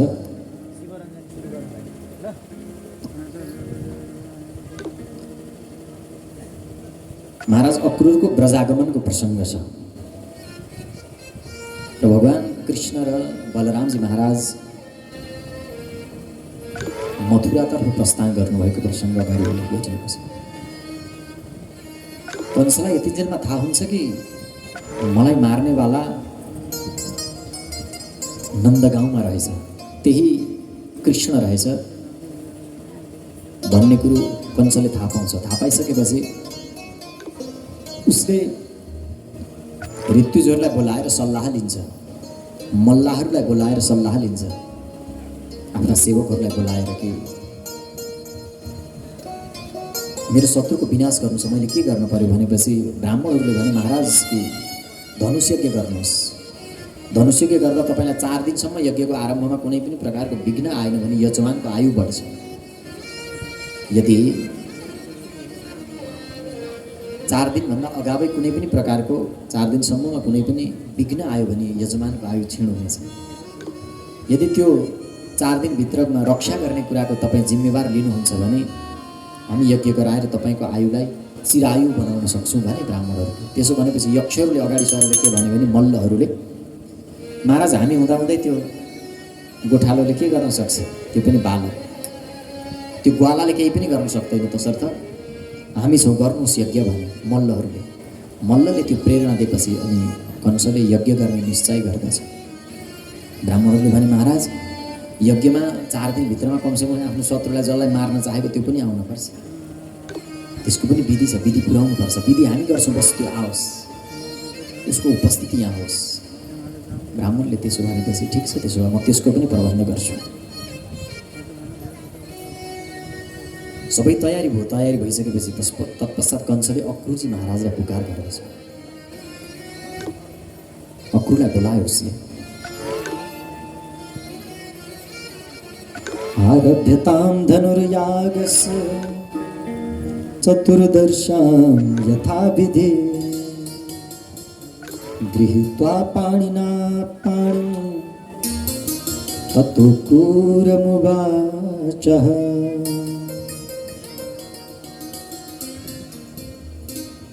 गृहीत्वा पाणिनां पाणी, हात पक्रिएर कंसले महाराज अक्रूरसँग भने महाराज मेरो एउटा काम गरिदिनु पर्यो हजुर। अक्रूरजीले भन्नु किन यति आदरका साथमा मलाई हजुरले आज्ञा पनि दिन सक्नुहुन्छ, यसरी आदरपूर्वक मलाई भनिरहनु पर्दैन,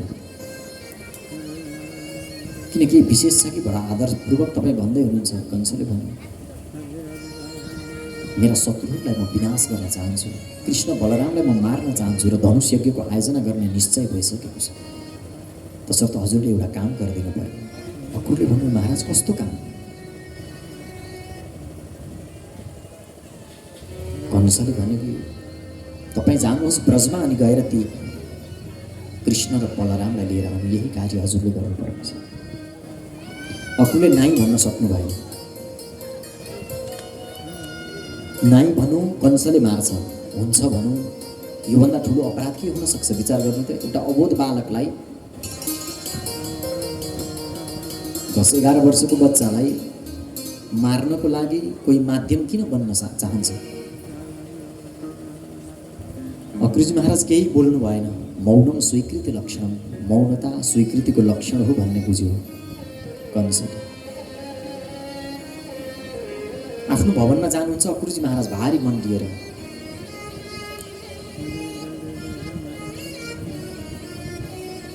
रात छिपिँदै जान्छ तर निद्रा पर्दैन।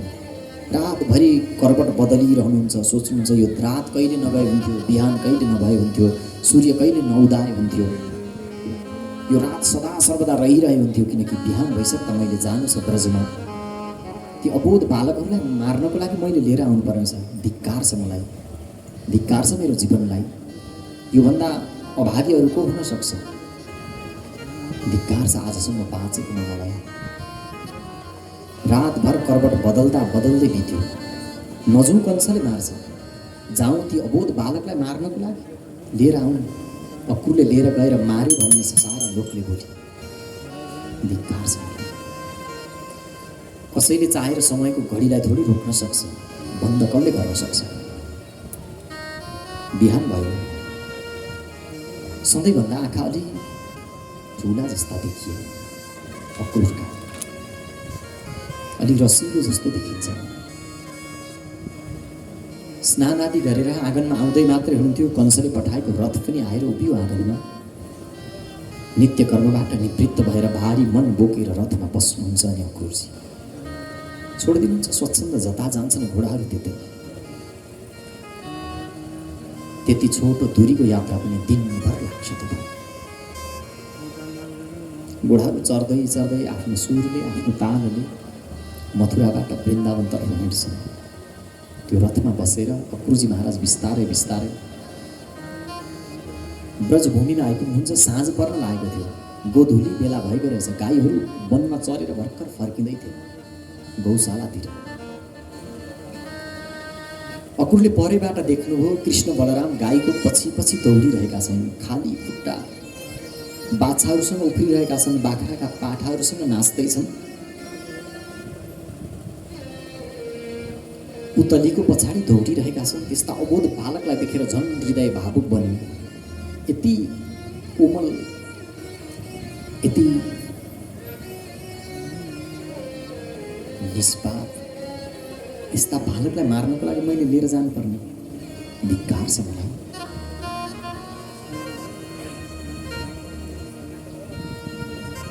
म तिमीलाई त यथार्थ बताउन सक्दिनँ। उनी रथबाट ओर्लिए अनि जहाँ कृष्णको चरण परेको थियो त्यो पाइलाको छाप भए ठाउँमा आफ्नो निधारले टेक्छन् अनि क्षमा माग्छन्।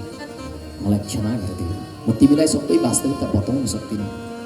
कमसेकम तिम्रो चरणको धुलो शिरमा लाएर आज माफी मागेदछु। जहाँ जहाँ कृष्णले टेकेका थिए त्यहाँ त्यहाँ शिरले उनले टेक्दै गए, शिर झुकाएर गए। भनिन्छ आज पनि त्यही भएर ब्रजमा साष्टाङ्ग दण्डवत प्रणामको, साष्टाङ्ग दण्डवत परिक्रमाको प्रचलन छ। वृन्दावन जानुभएको छ भने तपाईँले देख्नुभएको होला, वृन्दावनको परिक्रमा गर्दा सारा धुलोमा व्यक्तिहरू शयन गरेर सुतेर पुरा छकोसको वृन्दावनको परिक्रमा गर्छन्, पुरा वृन्दावन नगरको परिक्रमा गर्छन्। त्यहीँदेखि बसेको प्रचलन भनिन्छ। जब यसरी अगाडि बढ्नुभयो, प्रत्येक कृष्णका चरणहरूमा शिरले टेकेर अचानक कृष्णले देख्नुभयो अक्रूरजीलाई। देख्ने बित्तिकै काका आउनुभएछ, काका आउनुभएछ भनेर बालक दौडेर आयो। बलराम पनि पछि पछि दौडिनु भयो। एक हातमा आएर कृष्णले समाए, अर्को हातमा आएर बलरामले समाए। अक्रूरको आँखा झनै रसायो, आँखाबाट आँसु बगे। कृष्णले सोध्नुभयो काका किन रुनुभएको? अक्रूरले भन्नु होइन बाबु, कति धेरै भएछ तिमीलाई नदेखेको, कति ठुला भइसकेको छु र पनि मलाई तिमीहरूले चिन्यौ। खोइ किन किन तिमीलाई देख्दा आज आँखा यसै रसाएर आयो। त्यस्तो केही पनि भएको छैन। सानै थियौ तिमीहरू जब म आएको थिएँ, मलाई त लागेको थियो तिमीहरूले मलाई चिन्दैनौ, तर कसरी एकै नजरमा तिमीले चिन्यौ। नरुनुहोस् काका भन्नुभयो कृष्णले। अक्रूरले आँखा पुछ्नुभयो, पीडा लुकाउनुभयो, ओठमा आँसु कृत्रिम भए पनि झर्ने कोसिस गर्नु। दुई बालकहरूले घरमा लिएर गए, एक एक हातमा समाएर। कोही अतिथि आयो भने कति खुसी हुन्छन् बच्चाहरू, बडा खुसी देखिए। काका आउनु भएको छ, आज हामी काकासँगै सुत्छौँ भन्न थाले। नन्द यशोदाले स्वागत गर्नुभयो अनि सोध्नुभयो नन्द बाबाले आगमनको कारण। अक्रूरले सबै यथार्थ बताए, मात्रै यो कुरा बताएनन् कि म मार्नको लागि लिन आउँदैछु। उनले भने महाराज भोजराज कंसले यज्ञ गर्दै हुनुहुन्छ, त्यस यज्ञमा भान्जूहरूलाई बोलाएको छ, लिन आएको कृष्ण बलरामलाई भन्नुभयो। यशोदाले त्यति भनेको सुन्ने बित्तिकै नन्द बाबालाई भनिन् अहिले सानै छन्, अहिले नपठाउनु। नन्द बाबाले के भन्छौ देवी, तिमी सधैँ सधैँ तिम्रा छोराहरू गोपालै बनुन्, गाई चराएर बसुन् जस्तो लाग्छ। म पनि सोच्दै थिएँ अब गुरुकुलतिर पठाउनुपर्छ, पढाउनुपर्छ भनेर। तसर्थ राम्रो अवसर छ, मथुरा जान्छन्, यज्ञमा भाग लिन्छन्, त्यसपछि गुरुकुलमा पढ्न पठाउला, शान्ति पनि को यहाँ जान्छन् बालकहरू भन्नुभयो। नन्द बाबाको त्यो वचन सुनेर बडा नरमाइलो लाग्यो। यशोदालाई भोजन बनाउनुभयो। मनभरि तिनै कुरा बारम्बार आउँछ। कंसका करतुतलाई सम्झनुहुन्छ, कंसको करतुतलाई सम्झेर कसरी भरोसा गर्ने। अनि आफ्नो ती बालकका कोमल अङ्ग अवयवहरूलाई सम्झिनुहुन्छ। निष्कपट आचरणलाई सम्झिनुहुन्छ बालकको। भोजन तयार हुन्छ, भोजन सम्पन्न हुन्छ, बालकहरू बडा खुसी हुन्छन्। भोलि काकासँग हामी पनि जाने मथुरा भनेर, मेला हेर्न जाने मथुरामा, बडा खुस हुन्छ। यशोदाले नन्द बाबासँग भन्दछन्, बाबा बलराम जान्छ भने जाओस्, कृष्णलाई चाहिँ नपठाउनु हुनु। मेरो हातको माखन नखाउन्जेल उसको पेटै भरिँदैन। अहिले सानै छ, आफै बनाएर खान पनि जान्दैन, लुगा फेर्नसम्म त जान्दैन। अहिले नपठाउन, यति सानै, अलिक ठुलो होस्, अलिक बडो होस् अनि पठाउन।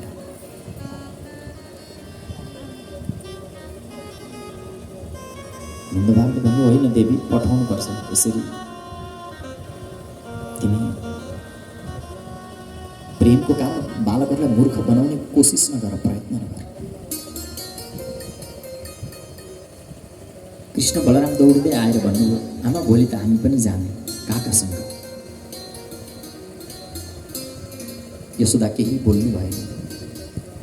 दुवै बालकहरू बोल्दा बोल्दै त्यही निधाए।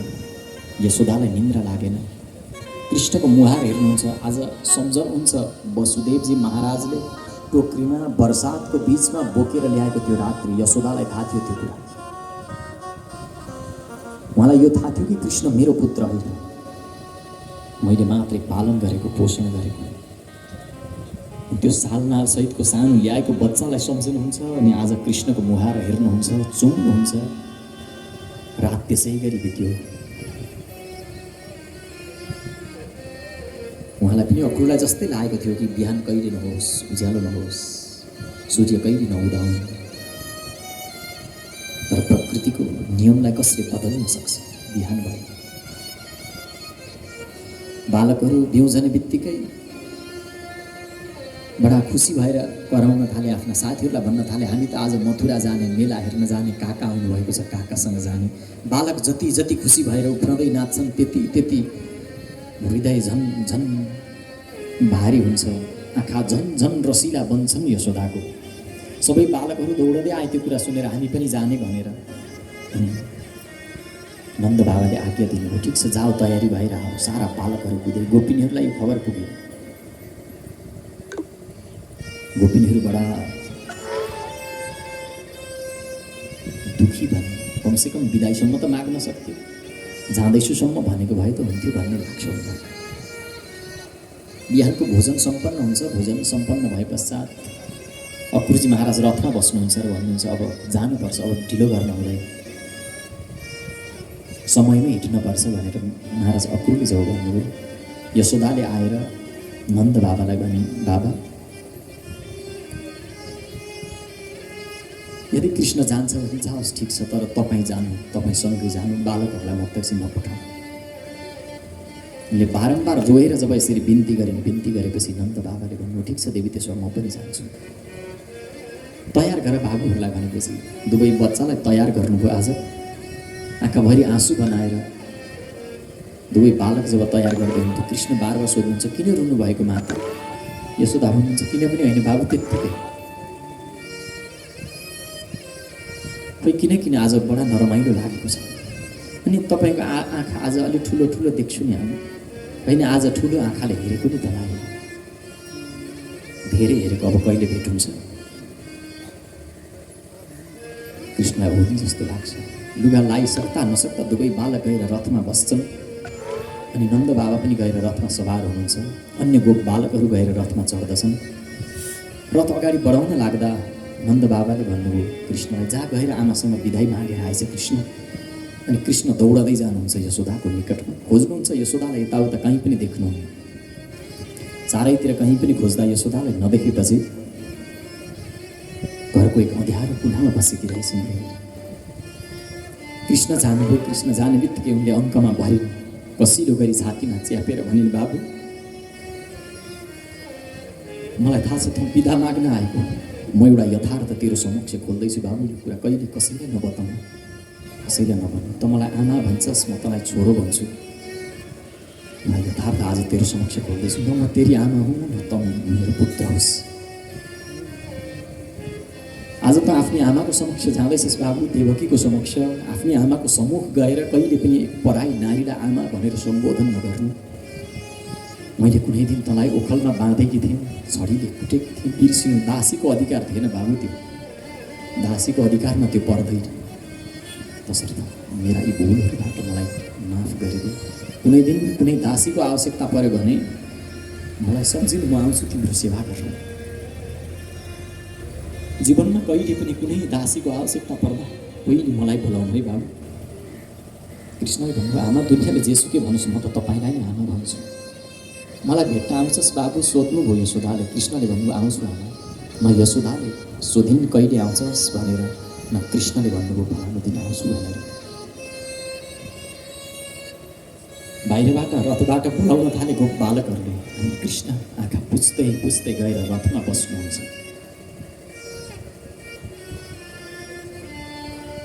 रथ बिस्तारै अगाडि बढ्छ। यशोदा पागलको भाँति दौडदै आउँछन्।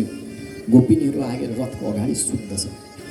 जाने नै भयो, हामीलाई कुल्चेर जाऊ, मारेर जाऊ भनेनौ, तिमीले जाँदैछु सँग, कमसेकम जाँदैछु त भनेको भए हुन्थ्यो। यशोदा दौडदै आएर भन्नुभयो, एकछिन रोक्नु न रथ, एकछिन रोक्नु। नन्द बाबाले रथ रोक्न लाउनुभयो। अनि किन देवी भनेको यो माखनको पोको छ, मिश्रीको पोको छ। उसले कुनै दिन माखन र मिश्रीको कारण मलाई सम्झिन सक्छ, यशोदा आमा भन्न सक्छ। माखन मिश्री बिना उसको पेट भर्दैन, उसलाई दिनु भनेर रथमा राखिदिनुहुन्छ। अनि रथ बिस्तारै अगाडि बढ्छ। धुलोमा हल्लिँदै हल्लिँदै गरेका हातहरू एक मोडमा पुगेपछि छोपिन्छन्। यशोदा बिन्ती गर्छिन्, हे कृष्ण मेरो प्राण प्यारा, नजाऊ छोडेर। चरणमा परि रुन्छिन् यशोदा दुई हात जोडेर। हे कृष्ण मेरो प्राण प्यारा, नजाऊ है छोडेर।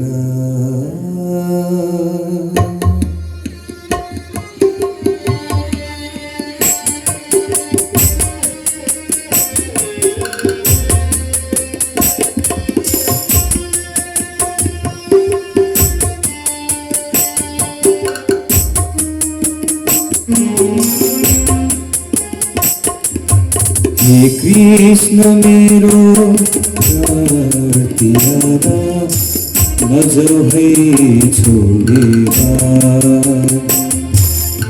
चरणमा परि रुन्छिन् यशोदा दुई हात जोडेर,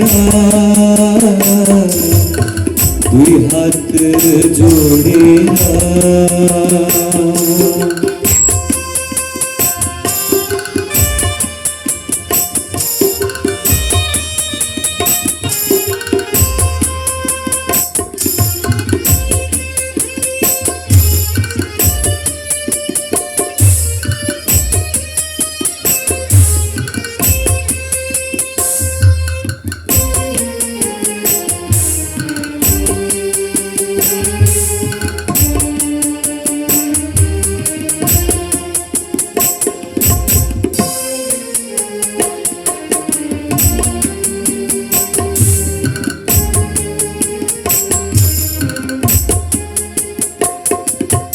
यो दासीबाट केही भुल भए बिर्सनु तिमीले। यो दासीबाट केही भुल भए बिर्सनु तिमीले। यो ब्रज भूमि यो हाम्रो माया सम्झनु तिमीले। विदाईको घडी हाँसेर जाऊ, नहिँड रोएर। शरणमा परि रुन्छिन् यशोदा दुई हात जोडेर, दुई हात जोडेर।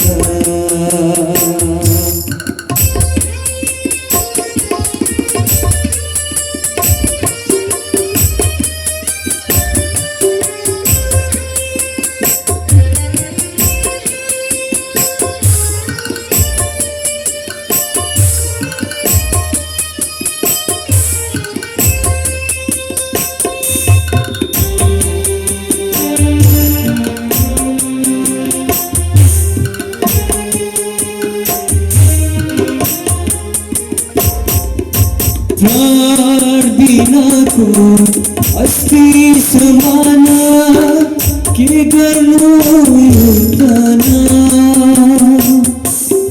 कंसको करतुत दुष्टता देखि डराउँछ यो मन फर्केर आउने वचन देऊ यो माटो छोएर शरणमा मेरो रुन्छिन् यशोदा दुई हात जोडेर दुई हात जोडेर दुई हात जोडेर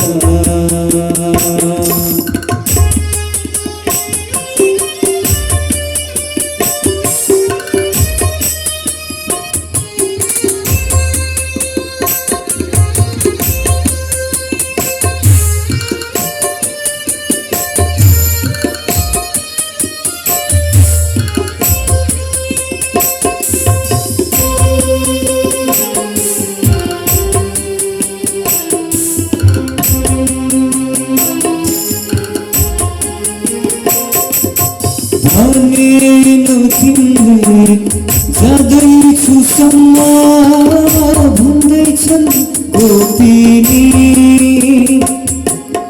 भनेन तिमीले जाँदैछु सम्म भन्दैछन् गोपिनी खाली चाहता के छैन दिने हृदयको कोसेली कसोली गर्यो मिलायो जाने नतायो तोडेर शरणमा पर्छिन् यशोदा दुई हात जोडेर दुई हात जोडेर हे कृष्ण मेरा प्राण प्यारा नजाऊ है छोडेर हे कृष्ण मेरो प्राण प्यारा नजाऊ है छोडेर शरणमा परे रुन्छिन् यशोदा दुई हात जोडेर दुई हात जोडेर दुई हात जोडेर दुई हात जोडेर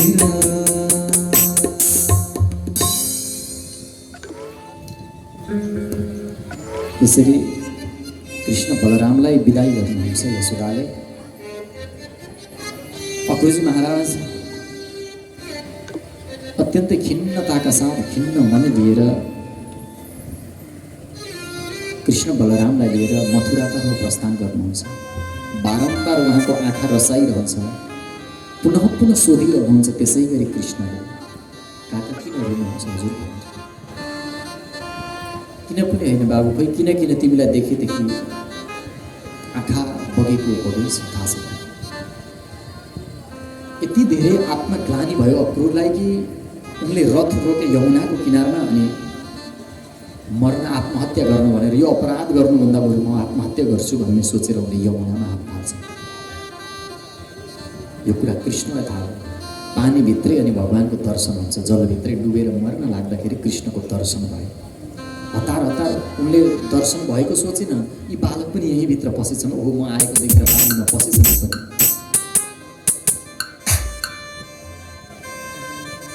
आत्तिएर उनी पानीबाट बाहिर निस्केर हेरेको रथमा पनि कृष्ण बलराम उसै गरी मुस्कुराइरहेका छन्। तब अक्रूरलाई थाहा भयो कि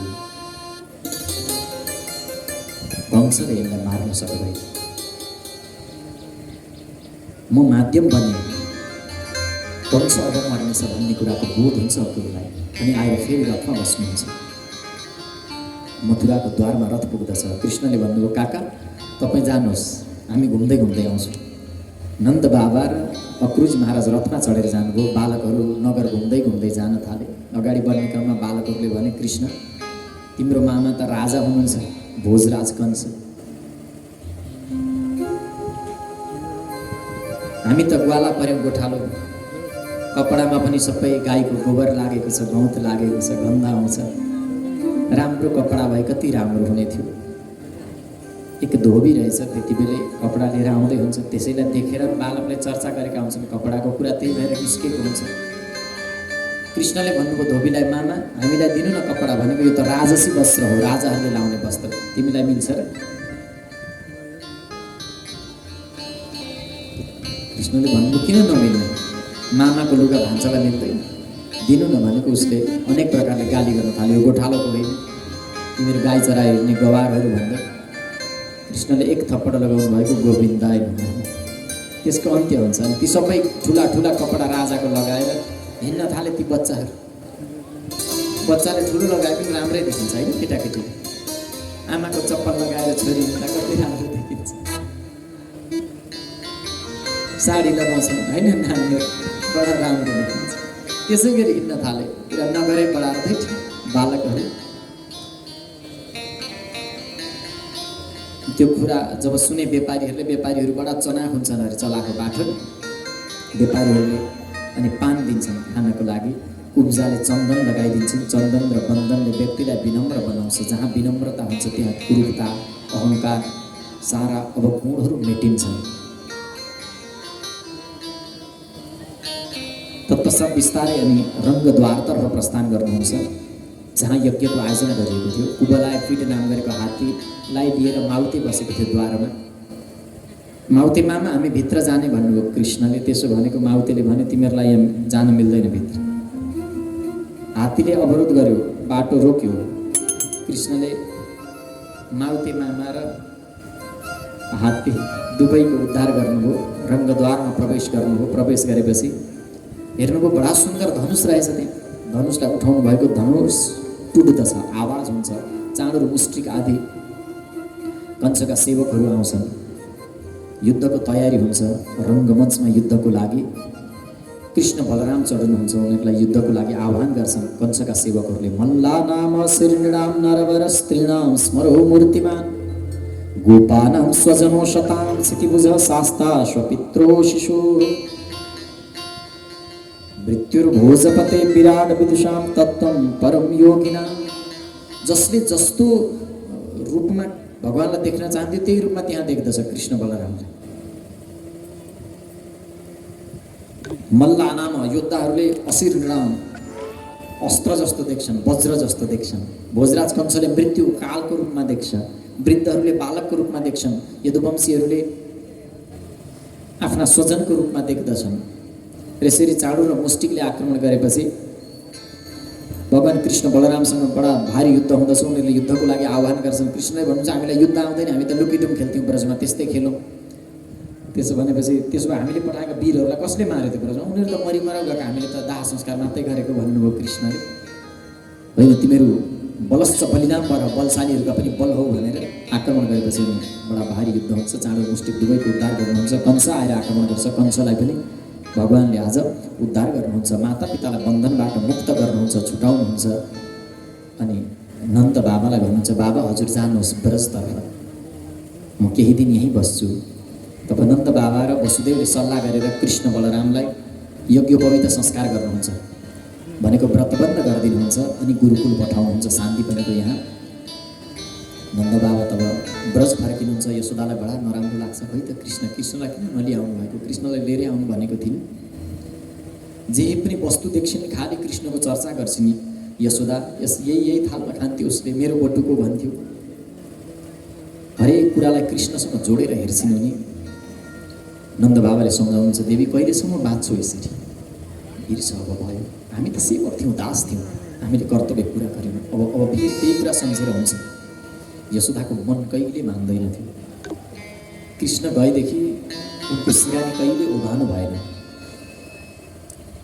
यता कृष्ण बलराम गुरुकुलमा गएर विद्या अध्ययन गर्नुहुन्छ। पहिले गुरुकुलहरूमा विद्या पढाइँदैन थियो, सिकाइन्थ्यो। 64 कलाहरू जहाँ पौडिने कला, भोजन बनाउने कला, यस्ता कलाहरू पर्दछन्। सङ्गीत कला, गाउने कला, बजाउने कला, यस प्रकारले 64 कलाहरू सिकाइन्थ्यो जो चाहिँ हाम्रो जीवनमा उपयोगी थिए। हरेक कुरा नि, लुगा बनाउने कुरा, बत्ती बनाउने कुरा, अनि रङ्गहरू बनाउने कुरा, जस्तो कपडामा रङ्ग भर्ने कला, त्यस्ता कलाहरू सिकाइन्थ्यो। त्यस्तालाई 64 कला भनिन्छ। त्यसरी 64 कलाहरू सिकाइन्थ्यो, न कि पढाइने। र यसरी 64 कलाहरूको अध्ययन गर्नुहुन्छ अनि फर्कनुहुन्छ। बडा सुन्दर सन्देश यो प्रसङ्गले हामीलाई दिँदछ। जतिसुकै गवार भए पनि, गोठालो भए पनि विद्याद्वारा जीवनमा आमूल परिवर्तन घट्न सक्दछ। जब गुरुकुलमा पढेर कृष्ण फर्कनुभयो, फर्केपछि अनि मथुराको राजा बन्नुभयो।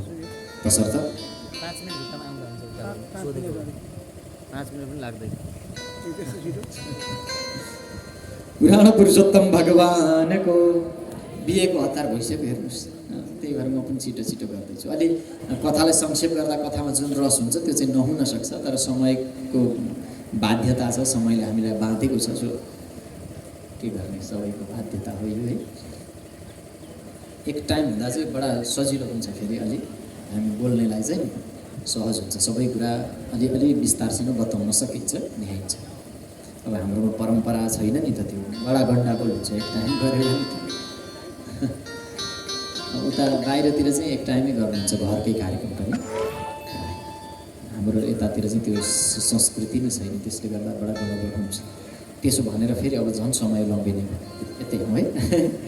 अच्छा, पुराण पुरुषोत्तम भगवानको अर्थात् विद्याद्वारा जीवनमा आमूल परिवर्तन घट्न सक्छ। हिजोको गोठालो आज राजा बन्यो होइन? के कारण? कहिले बन्यो? जब विद्या उसले ग्रहण गर्यो। शिक्षाद्वारा जीवनमा आमूल परिवर्तन घट्न सक्दछ। तसर्थ शिक्षा भनेको सामान्य कुरा हो। तसर्थ बालकहरूलाई सठिक कुरा सिकाउनु पर्दछ, संस्कार सिकाउनु पर्छ, शिक्षा दिनुपर्छ। किनकि आज हामी जसलाई सिकाउँदैछौँ भोलि उसैसँग सिक्नुपर्ने हुन्छ। आजको तोते बोली बोल्ने बच्चा नै हो भोलिको व्याकरणविद, भाषाविद, यस्ता अलङ्कारहरूले समलङ्कृत हुने भयो। आज जसलाई उसलाई पक्रेर हिँड्न सिकाउँदै हुनुहुन्छ भोलि उसैको हात पक्रेर हिँड्ने दिन आउँछ। आज जसलाई काँधमा राखेर हिँड्दै हुनुहुन्छ भोलि उसैको काँधको सहारा हामीले लिनुपर्नेछ। तसर्थ बालक भगवान्का रूप हो। अनन्त सम्भावना छ उसमा, लाखौँ सम्भावनाको साथमा जन्मेको हुन्छ एउटा बालक। एउटा बालकको जन्म भनेको परमात्माको जन्म हो, कृष्णको जन्म हो। त्यही भएर हाम्रो संस्कृतिले भन्छ बच्चा भगवान। तसर्थ शिक्षा दिनु हाम्रो कर्तव्य हो। हाम्रा बालबालिकाहरूलाई संस्कार दिनु हाम्रो कर्तव्य हो। माता यशोदाले संस्कार दिन्, देवकीले शिक्षा दिन्। अनि बालकले आफ्नो इतिहासलाई बदल्यो, एउटा इतिहास रच्न सफल भयो, जीवनमा आउने परिवर्तन घट्यो। जरासन्धले आक्रमण गर्यो, जरासन्धलाई पराजित गरिदिनु भयो। काल यवनको साथमा आक्रमण गरेपछि अनि मुचुकुन्दद्वारा काल यवनको अन्त्य गराएर प्रवर्षण पर्वतमा जब आगो लाग्यो अनि द्वारिकापुरीको निर्माण गर्नुभयो। द्वारिकापुरीको निर्माण गरेपछि यता दाउजी महाराजले, बलरामजी महाराजले रेवती नाम गरेकी कन्यासँग विवाह सम्पन्न गर्नुभयो। कृष्णले सोच्नुभयो मैले पनि विवाह गर्नुपर्छ। अब पालो आयो। एउटा गाना छ नि, दिदीको बिहे भइसक्यो, कसरी मेरै पालो छ। अच्छा, दिदीको मगनी भइसक्यो, मेरै पालो छ। त्यस्तै दाजुको बिहे भइसक्यो, मेरै पालो छ भन्नुभयो कृष्णले पनि। अनि अब बिहे त गर्न पर्यो, केटीको खबरै छैन। के सोच्नु मात्रै के भएको थियो, एकजना ब्राह्मण आउँछन् एक दिन बेलुका साँझ परेको थियो। कृष्णले सोध्नुभयो तपाईँ कहाँबाट आउनुभयो, के छ भने? महाराज म भीष्मक नगरबाट आएको। अच्छा, के कति कामले आउनुभयो? महाराज के भन्नु र यो चिठी छ हजुरलाई मैले यो चिठी अर्पण गरेँ, चिठी दिएँ। ती ब्राह्मणले नि कृष्णको हातमा यसो हेर्नु भएको लभ लेटर पो रहेछ। अब राजाले कुनै पनि कुरा लुकाउनु हुँदैन, यो हाम्रो देशका शासकहरूले बुझ्नुपर्ने जस्तो कुरा। राज्य सत्ता सञ्चालन गर्ने व्यक्तिले प्रजाहरूसँग कुनै कुरा पनि लुकाउनु हुँदैन, चाहे उसको प्रेमको कुरा होस्, चाहे उसको, किनकि त्यहाँबाट त उत्तराधिकारी त्यसको प्रभाव पर्छ नि त। ज्ञानेन्द्रको उत्तराधिकारी पारसको प्रभाव परेन र देशमा कुनै कुरा पनि लुकाउनु हुँदैन शासकले, नेतृत्वमा भएको व्यक्तिले। तसर्थ कृष्णले भन्नुभयो भाउ यो मैले एक्लै त पढ्न मिल्दैन, यसरी गोप्य तिमी पढेर सुनाऊ। गलत अर्थ लाग्छ भोलि मैले एक्लै पढेँ भने। अनि ती ब्राह्मणले पढ्न थाले। कृष्ण मुसु मुसु हाँस्नुहुन्छ। प्रेम पत्र पढेर श्रुत्वा गुणान् भुवन सुन्दर शृण्वतान्ते निर्विश्य कर्ण विपर्य तुङ्गतापम्। अब लभ लेटरको जमाना हराइगयो, नत्र त अलि व्याख्या गरेर बताउँदा हुन्थ्यो हैन। बडा सुन्दर। श्रुत्वा गुणान् भुवन सुन्दर शृण्वतान्ते। पहिले त मैले हजुरलाई देखेकी छैन महाराज, तपाईँको कुरा सुन्दा सुन्दा हजुरकै भएँ म त। सुन्दा सुन्दा तपाईँका बारेमा सुन्दा सुन्दा तपाईँ बिना जिउनै नसक्ने भएँ। तसर्थ हे त्रिभुवन सुन्दर, मेरो तपाईँलाई दण्डवत छ, प्रणाम छ। म को हो भन्नुहुन्छ ल? म भीष्मकी छोरी हुँ। मेरो परिचय, मेरो नाम रुक्मिणी हो। म अहिले भीष्मक नगरमै बस्छु। जो प्रेमपत्र अहिले लेखिहाल्ने के आवश्यकता पर्यो भन्नुहुन्छ होला? शिशुपाल मलाई बिहे गरेर लिएर जान चाहन्छ। मग्नी भइसक्यो। मेरो दाजु रुक्मीले दिइसक्नु वचन। वृद्ध भएको बुवाले नचाहँदा नचाहँदै पनि जवान छोरोसँग वाद विवाद गर्न चाहनु भएन। तसर्थ छोरोको कुरालाई स्वीकार्नु र म विवश छु आज। तर मनले तपाईँलाई वर्ण गरिसकेको छु। तसर्थ सिंहको भाग स्यालले आएर नलगोस्। हजुर सिंह हो, शिशुपाल स्याल हो। यदि सिंहको भाग कुनै स्यालले खोसेर खान्छ भने त्यो लज्जा सिंहलाई हुन्छ। आफ्नो लाज बचाउनु होला भन्ने बडा मिठो भाषा हेर्नुहोस्। अब सिंहै बनाइसकेपछि को नजाला है? कुन पुरुष नजाला भाइ? ज्यान जोखिममा राखेर भए पनि जान्छ। कृष्ण पनि ब्राह्मणलाई अगाडि लगाएर बाटो देखेको छैन हिँड भाइ। कसैले नभनी निस्किनु भएछ हतार हतारमा, किनकि समय छैन भने नि। अनि भेट्ने चाहिँ कहाँ भनेको डेटिङ प्लेस पनि एकदम कन्फर्म भइहालेछ। हाम्रो कुल परम्परा छ कि महाराज, कन्या विवाहभन्दा पहिले भगवती कात्यायनीको पूजा गर्न जान्छन्। त्यति बेलै त्यो मन्दिरमा आउनु कि मन्दिरको पुजारी उहाँ त्यही ब्राह्मण हो जो चिठी लिएर आउनु भएको छ, उहाँ नै हो। उहाँले देख्नु भएको छ मन्दिरको पछिल्लो दैलो पनि थाहा छ, पछाडिपट्टिको दैलो। त्यो दैलोबाट निस्केपछि एकैचोटि हामी द्वारिका। लु ठिक छ, त्यसो भए ती ब्राह्मणसँगै जानुहुन्छ। मन्दिरमा गएर भगवान् कृष्ण प्रतीक्षा गर्नुहुन्छ। उताबाट पूजाको थाली लिएर आफ्ना सखीहरूको साथमा भगवती रुक्मिणी आउनुहुन्छ। चारैतिर सैनिक राखेको छ, प्रबन्ध गरेको छ। कतै त्यो छलिया कृष्ण आएर आँखा छलेर नलगोस् भनेर। अब मनले कसैलाई चाहिसकेको छ भने कसले कति दिन रोक्न सक्छ कि? मेरो जीवनमा एउटा घटना छ कि मैले मतलब देखेँ कि भन्न चाहिँ पनि थाहा छैन, अहिले सम्झेँ क्या अचानक। एकजना रचना भन्ने दिदी हुनुहुन्थ्यो, म कालेबुङमा पढ्दा। लगभग 15-16 वर्षको उमेर थियो उहाँको। एकजना ड्राइभरसँग भाग्नु भएछ नेपालको पशुपतिनगरतिरको इलामको। अनि बुबा आमाले पक्रेर ल्याउनुभयो छुटाएर ल्याएपछि नानी पुलिस आयो नि त, पुलिस केस भयो। नजिकै के म बसेको नानी प्रहरी आउँदाखेरि चाहिँ म 16-17 वर्षको मात्रै छु भन्नु नि ल ल ल भन्नु भन्नु ल्याउनु। अनि जब प्रहरी आएर तिम्रो उमेर कति भनेको 20 भइसक्यो भने 2-4 दिनपछि फेरि उसै छ जाने आँट्यो कि कसले रोक्न सक्छ? त्यस्तै रुक्मिणीले सोचै बनाइसकेन, कसले रोक्न सक्ने कि?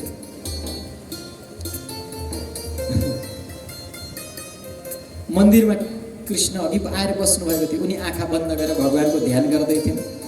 मेरो कृष्ण कहाँ हुनुहुन्छ र कृष्ण पनि अगाडि आएर ध्यान गर्न थाल्नुहुन्छ हात जोडेर। आँखा खोलेर हेरेको त कृष्ण त सामने छन्।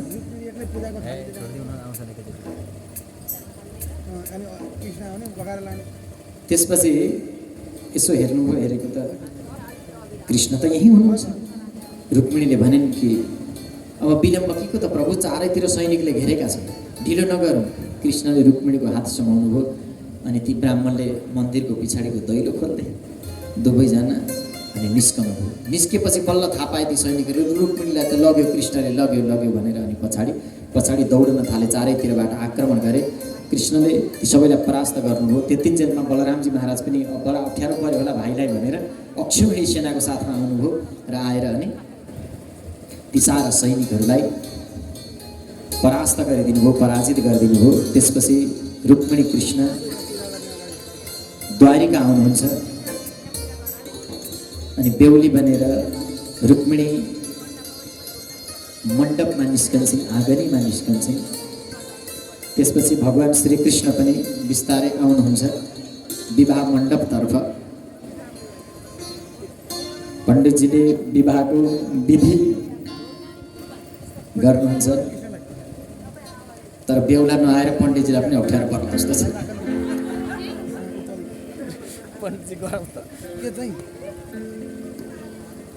पुराण पुरुषोत्तम भगवान को, रुक्मिणी वल्लभ भगवान को जय। मंगलम भगवान विष्णु मंगलम गरुड़ध्वज मंगलम पुंडरीकाक्ष मंगलाय तनोहरि। अनि सारा नर नारीहरू विवाहको त्यस उत्सवमा आएर सहभागी बन्दछन्। विवाहको उत्सव धुमधामसँग मनाउन लाग्दछन्। मालाहरू लाउन र के लाउने क्या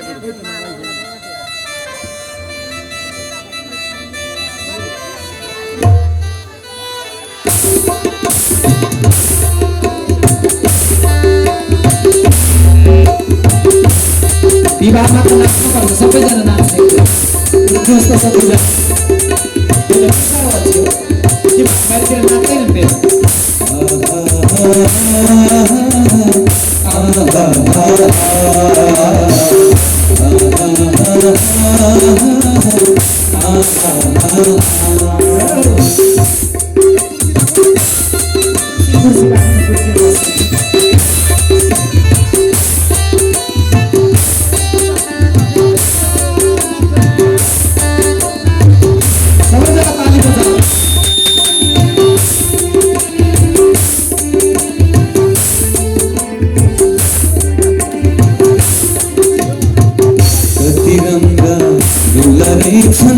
कति रंगी कृष्ण जी को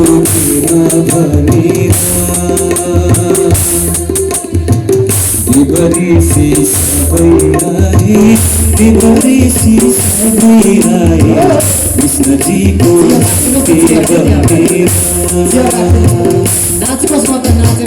दिवरीसी सबै आए, दिवरीसी सबै आए कृष्ण जी को बने। राधे राधे राधे राधे राधे राधे।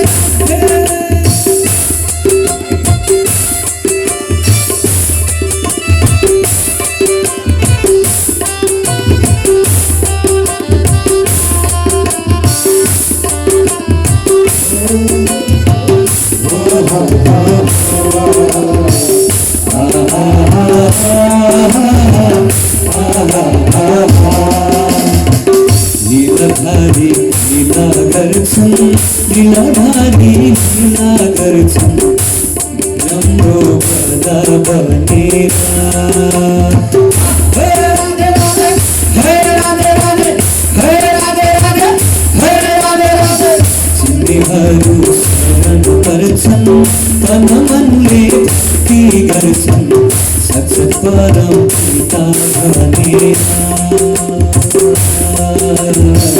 तिनीहरू शरण पर्छन्, तन मनले भक्ति गर्छन् साक्षात् परम पिता भनेर। राधे हे राधे राधे हे राधे राधे।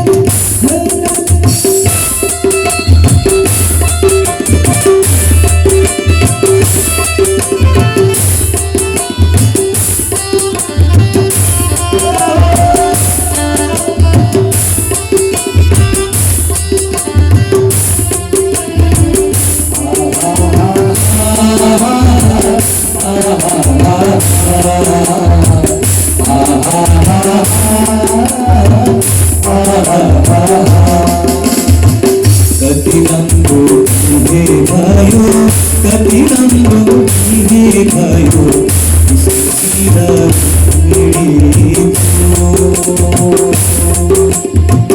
हिजोसम्म छोडिदिन् ती रूपी मैया आज जान्छन् बनेर। हिजोसम्म छोडिदिन् ती रूपी मैया आज जान्छन् बनेर।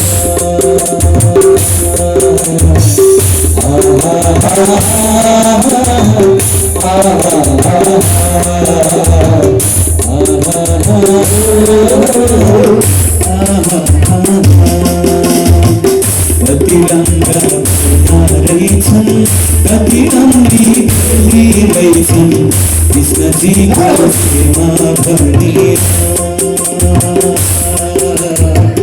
देवऋषि सबै आए देवऋषि सबै आए कृष्णजीको जन्ती बनेर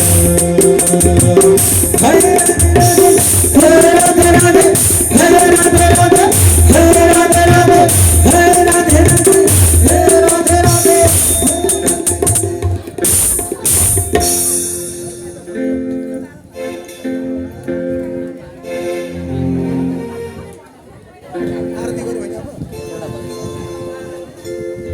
कृष्ण तिमी बाँसुरी बजाओ नाचौँ हामी छम छम गरेर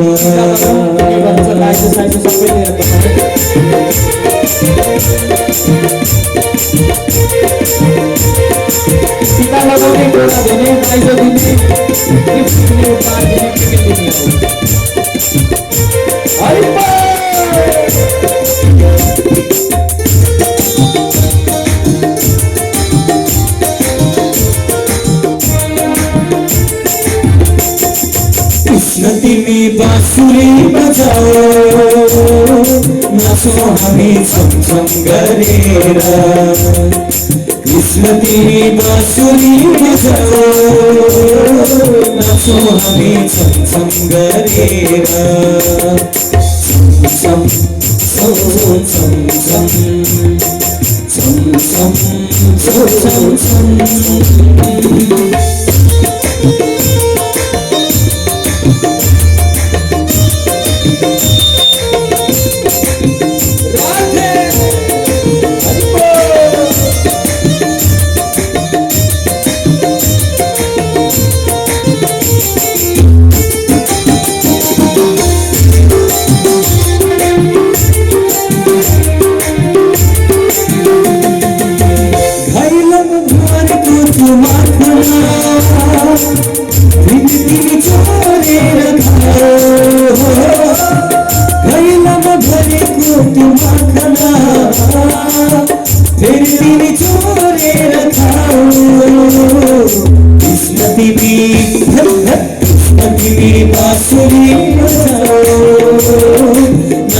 हामी छम छम गरेर कृष्ण तिमी बाँसुरी बजाओ नाचौँ हामी छम छम गरेर छम छम छम छम छम छम छम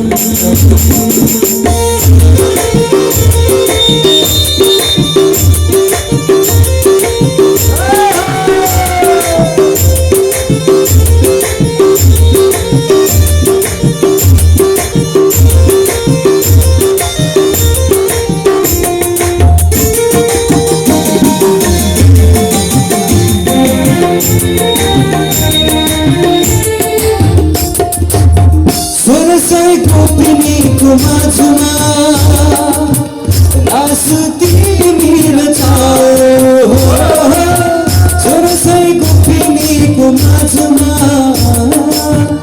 रास तिमी रचाओ कृष्ण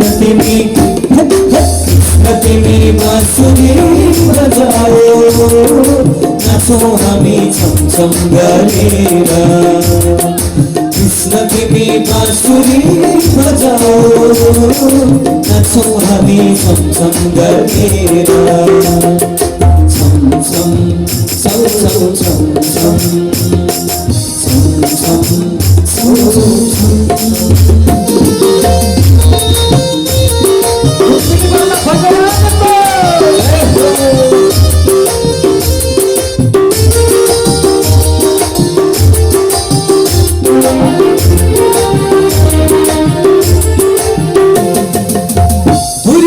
दुशासनको माझमा द्रौपदीको लाज बचाओ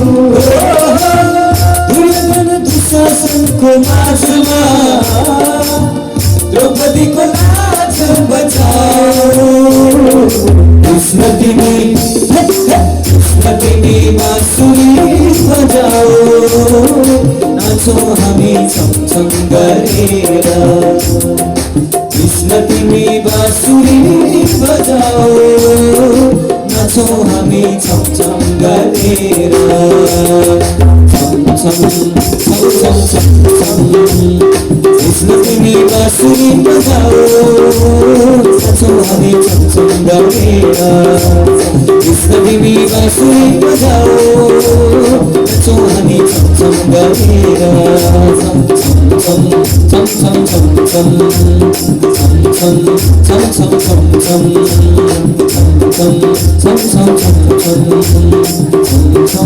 छमछम बोलिए कृष्णचंद्र भगवान की। अब आरती प्रज्वलन गरिदिनुहुनेछ, कृपया आरती प्रज्वलन गरिदिनुहुनेछ। हरि ओम। इदगुं हवि प्रजननं मे अस्तु दशवीरगुं सर्वगणगुं स्वस्तय आत्मा शनि प्रजा शनि पशु शनि लोक शनि भय शनि अग्नि प्रजा बहुलां मे करो तन्नं पयोरेतो अस्मा सुदत्त। यो बजेकै छैन क्या भाइ, आज घरिघरि बज्दैन। श्रीराम कदली गर्भ सम्भूतं घनसार मनोहरम् आरतिक्यमहं कुर्मे पश्य मे वरदो भव।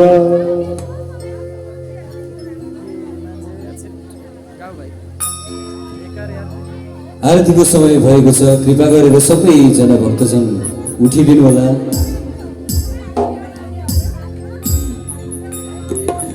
मिलिजुली गाउँ आरती हरिको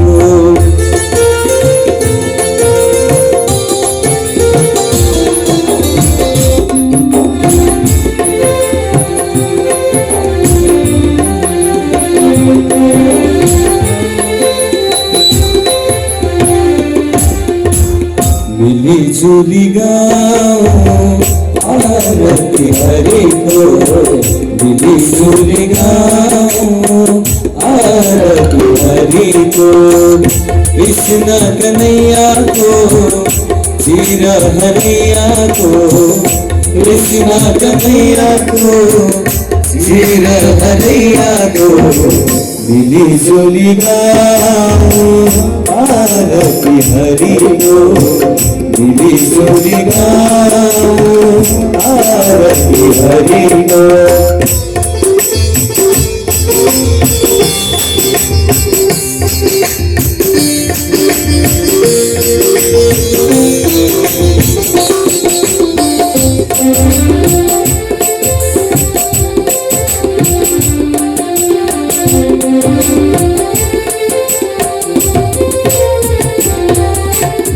कंचन थालीमा कपूर भाते पारी सबटिका पाती भाती कंचन थालीमा कपूर भाते पारी सबटिका भाती भाती फूल चढ़ाओ पाओ मारी को फूल चढ़ाओ पाओ मारी को कृष्ण कन्हैया को माखन चुनैया को कृष्ण कन्हैया को माखन चुनैया को मिलिजुली गाउँ आरती हरिको मिलिजुली गाउँ आरती हरिको।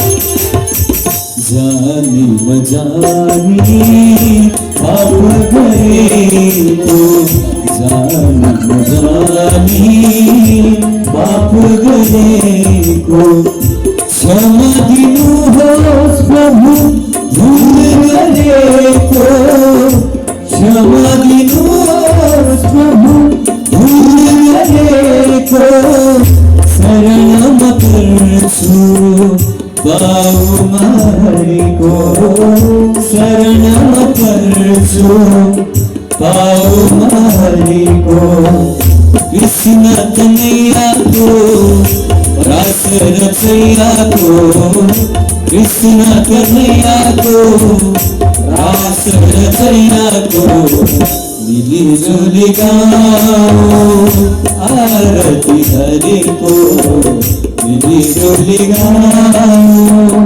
आरती हरिको मिलिजुली गाउँ आरती हरिको